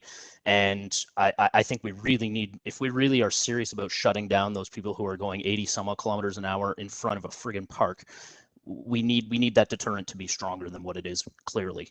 The other comments that I noted in some of the reports here from a qualitative perspective from the folks who are not supportive of this reference congestion and the fact that it's sort of really difficult to go that slow or impossible. And I just wanted to share that for the last 6-8 months, I've been really hard trying to walk the walk or drive the drive, I guess, so to speak, and going between 30 and 40 kilometers an hour and never going over 40 kilometers an hour when I'm on a residential street. Traveling out to Kiwanis Park numerous times a week over the last couple of months. I think the folks who live on Woolwich, I know Councillor Vasik's not here, but who live on Woolwich would be happy for me driving 30 kilometers an hour out there. The first couple of weeks that I was doing this, it was very difficult. Maybe I would have even commented that it was impossible. And there were times where I would notice that I was going over 40 kilometers an hour. But I've been doing it for months now, and I honestly don't even notice the difference anymore. And actually, to tell an addendum to this story very quickly, there was a point in time where Laurelwood Drive was shut down because we were putting an awesome new trail on Laurelwood Drive, and I had forgotten that the road was closed. So I drove that way to come to my house. And in my head, once I drove past there and couldn't go down Laurelwood, my first quickest way through would have been to go down Gatestone and cut through Laurelwood. Well, I didn't do that because I've been driving 30 kilometers an hour, and it was much faster and safer or easier for me to go down Columbia and turn on Columbia and go up Ursville. So I also think there's a ripple effect of folks sort of changing their behavior, driving behavior, and using our regional roads and major collector roads in the way that they were intended instead of cutting through. And I think all of those things really speak to the culture change that is needed on this topic. And for me, it validates the need for us to be dropping the speed limit in neighborhood streets to 30 kilometers an hour. And I really do look forward to receiving that report from staff on speed management as soon as we can get it. My understanding is hopefully that's going to be in the spring. So again, thank you for the report and thank you for allowing me to make those comments. Okay, thank you. And that's good because Councillor Bonagor also wanted to make some comments. I'll go to Councillor Bonagor. Thank you, and through you, Mayor Jaworski. I mean, I'd like to second the motion and offer some comments that really kind of follow on naturally from what Councillor Bodley was just talking about. I mean, it's quite clear, it has been apparent for some time, and studies like this clearly show that the city has a problem. It's addicted to speed, and some drivers are clearly willing to ignore the danger that they pose to others. Like, in no part of the universe is 86 kilometers an hour an acceptable neighborhood speed. And even if that study was an aberration, the other norms that we see of 65 kilometers an hour or even 60 in a school zone, this is not okay. Like, this is obscene. Drivers need to slow down. In the feedback that was included in the report, there was a comment that it's not necessary to drive slowly if you can't see pedestrians or cyclists. Like, that is, to me, a frighteningly misguided view, because it's the people who aren't seen who are at most risk of speeding and distracted drivers. Ask the 7-year-old who was hospitalized after being hit by a car in Cambridge, or the 2-year-old hit by a car in Kitchener this June. Ask the parents of the child in Kitchener who was hospitalized after a hit and run in August. Ask the many cyclists who are hit or suffer near hits with regularity on our roads. In the pilot, some drivers said that they were uncomfortable with lower speeds. Many weren't, but it's worth noting that comfort is just what you are used to. And as Councillor Bodley just so beautifully explained, people can get used to driving more slowly. And I promise you, it's probably still going to be faster than walking. When I'm looking at the report and the pilot, what I saw was that the pilot had a positive impact on speed reduction in some areas and a positive impact on the feel of streets. And when we applied it broadly across a neighbourhood zone, it appeared that the pilot had a broader impact. And these are really valuable and important takeaways. But we knew all along that signs alone wouldn't be enough. And this pilot also clearly shows the need for additional measures. Councillor Bodley kind of mentioned enforcement. Speed cameras went live in a number of locations across the region last week. I implore the police and the region to help us on our city roads. The region, maybe can you bring in more cameras, both permanent and mobile? To staff, I think the pilot shows we need to make design improvements to our roads and to introduce physical impediments to speeding now, or as soon as we can. To me, these results show a need to look for cheap and quick interventions, whether it's bump outs, chicanes, traffic islands, knockdown signs, whatever we can manage with whatever money we can find. I think we need to try and get some things in the ground. But finally, and most importantly, drivers need to stop pretending that their personal choices do not impact others, because they do. Speeding affects environment, health, noise, emissions, quality of life, and yes, safety.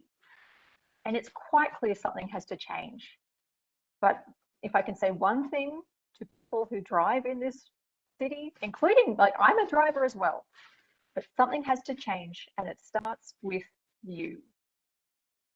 Thank you, Mayor. Thank you. And I am just going to go back to Councillor Bodley to want to ensure that you move the motion. I can't recall. And if not, move it and start the voting, and we'll go around the table since it's already been seconded. I can't recall if I did either. My apologies. But I will move the motion and vote in favor. Thank you. Thank you. And Councillor Bonagor, I will second and vote in favor. Thank you. Councillor Hanmer in favor. Councillor Veith in favor. Councillor Freeman in favor. Councillor Henry in favor. Oh, the mayor's in favor too. That carries unanimously. Thank you, Jenny, and the entire team for a lot of great work on this one. So much data, so much information. Thanks for putting it into a great format. Thank you, Jenny.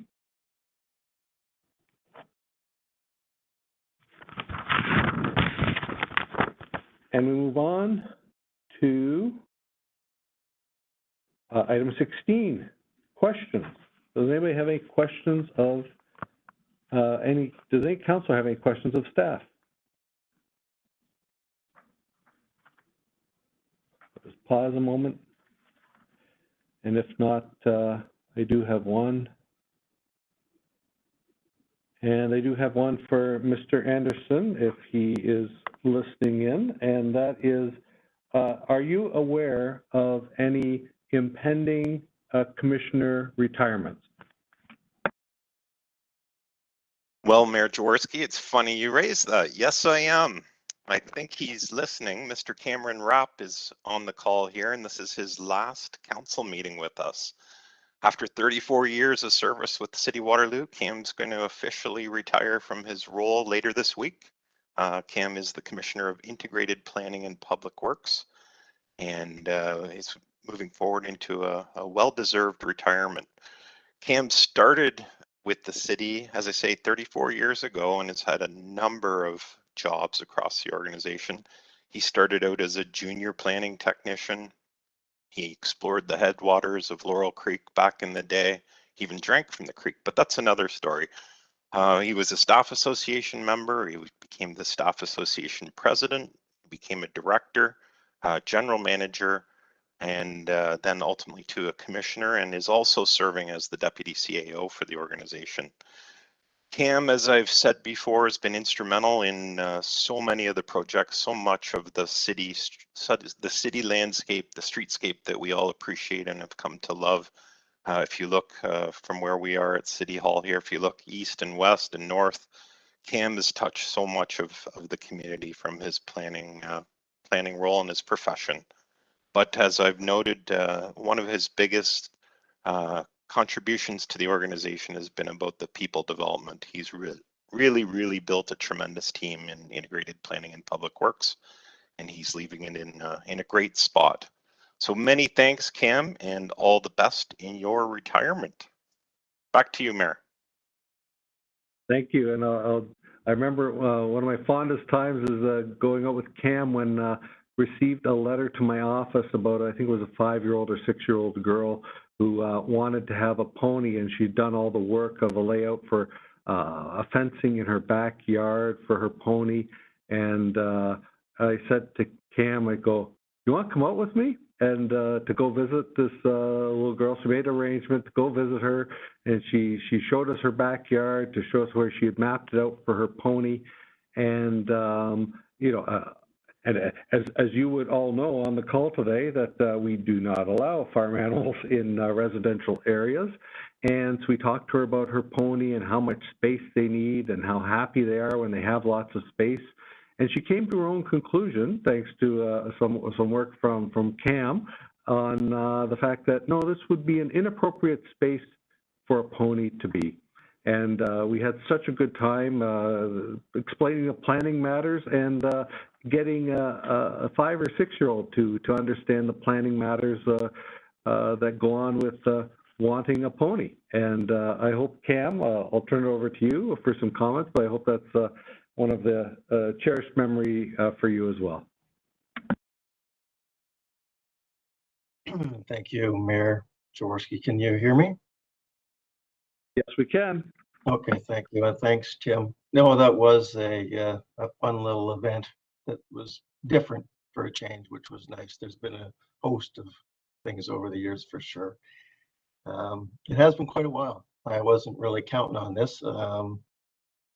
I've been a very fortunate person. I think back and, you know, I'm getting choked up, sorry. Just a, you know, excuse me, small town guy from Grey County who came to school in 1982 and, you know, I never left.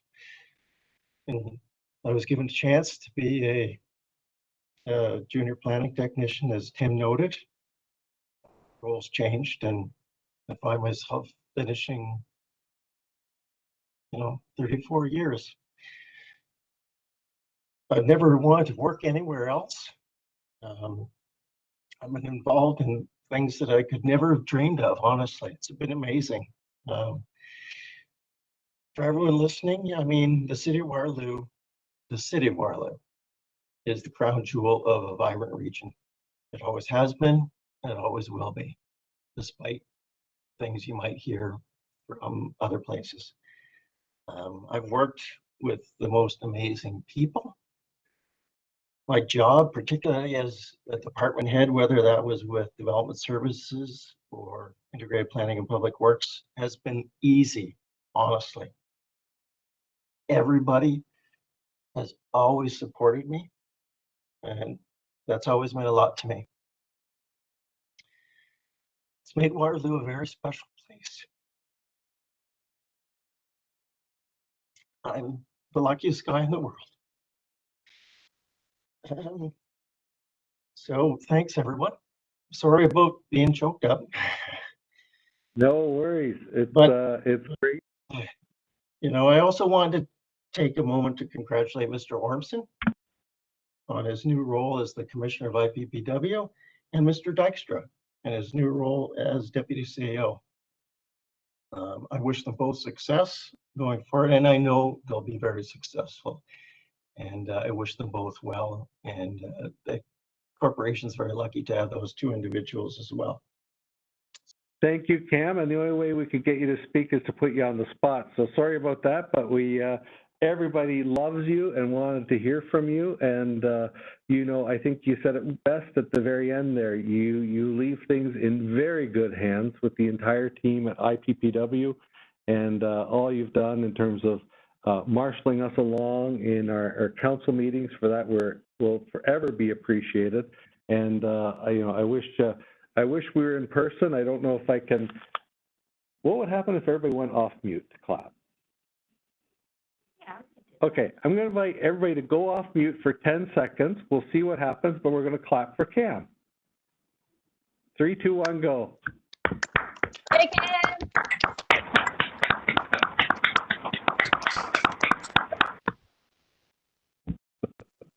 Yeah, there we go. That's the virtual send off. So, and I know you still have a few more days, Cam. So anyway, thank you very much. Sorry for the surprise, but look forward to seeing you either here or out and about. Thank you. So with that surprise over, we move on to new business.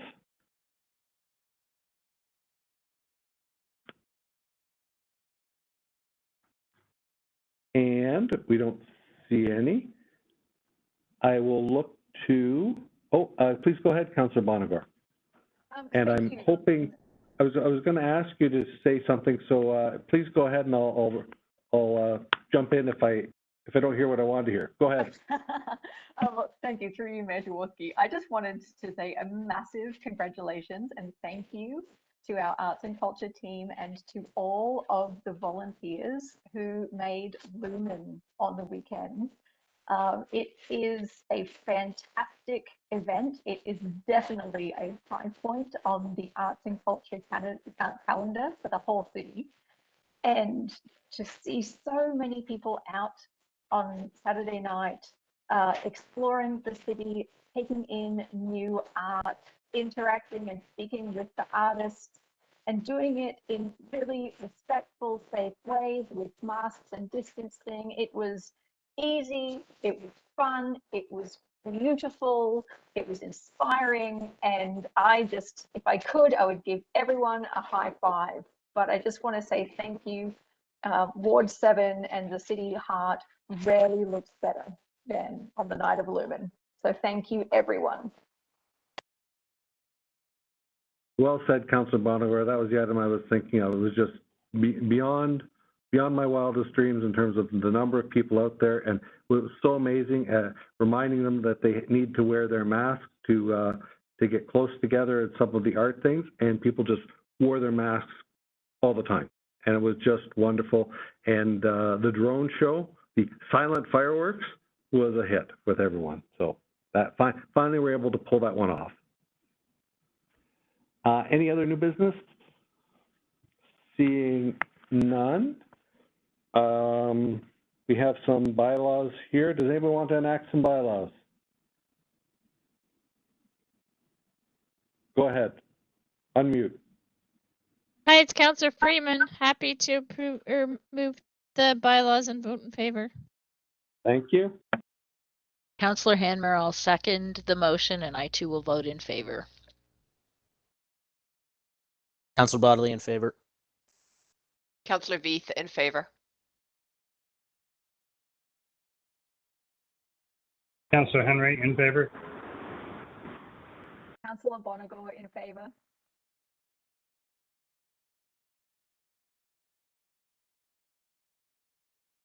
I'm not sure, did we get you, Councillor Bodley? Oh yeah, you got me. Gotcha. Okay. And the mayor's in favor too. That carries unanimously. While I have you online, Councillor Bodley, we need a motion to adjourn. Councillor Bodley, happy to put forward a motion to adjourn and vote in favor. Councillor Veith, I second the motion and vote in favor. Councillor Freeman in favor. Councillor Henry in favor. Councillor Bonagor in favor. Councillor Hanmer in favor. And the mayor is in favor too. Thus ends the Monday, September 27th council meeting of 2021. Thank you all. Take care. Bye. Bye, everyone.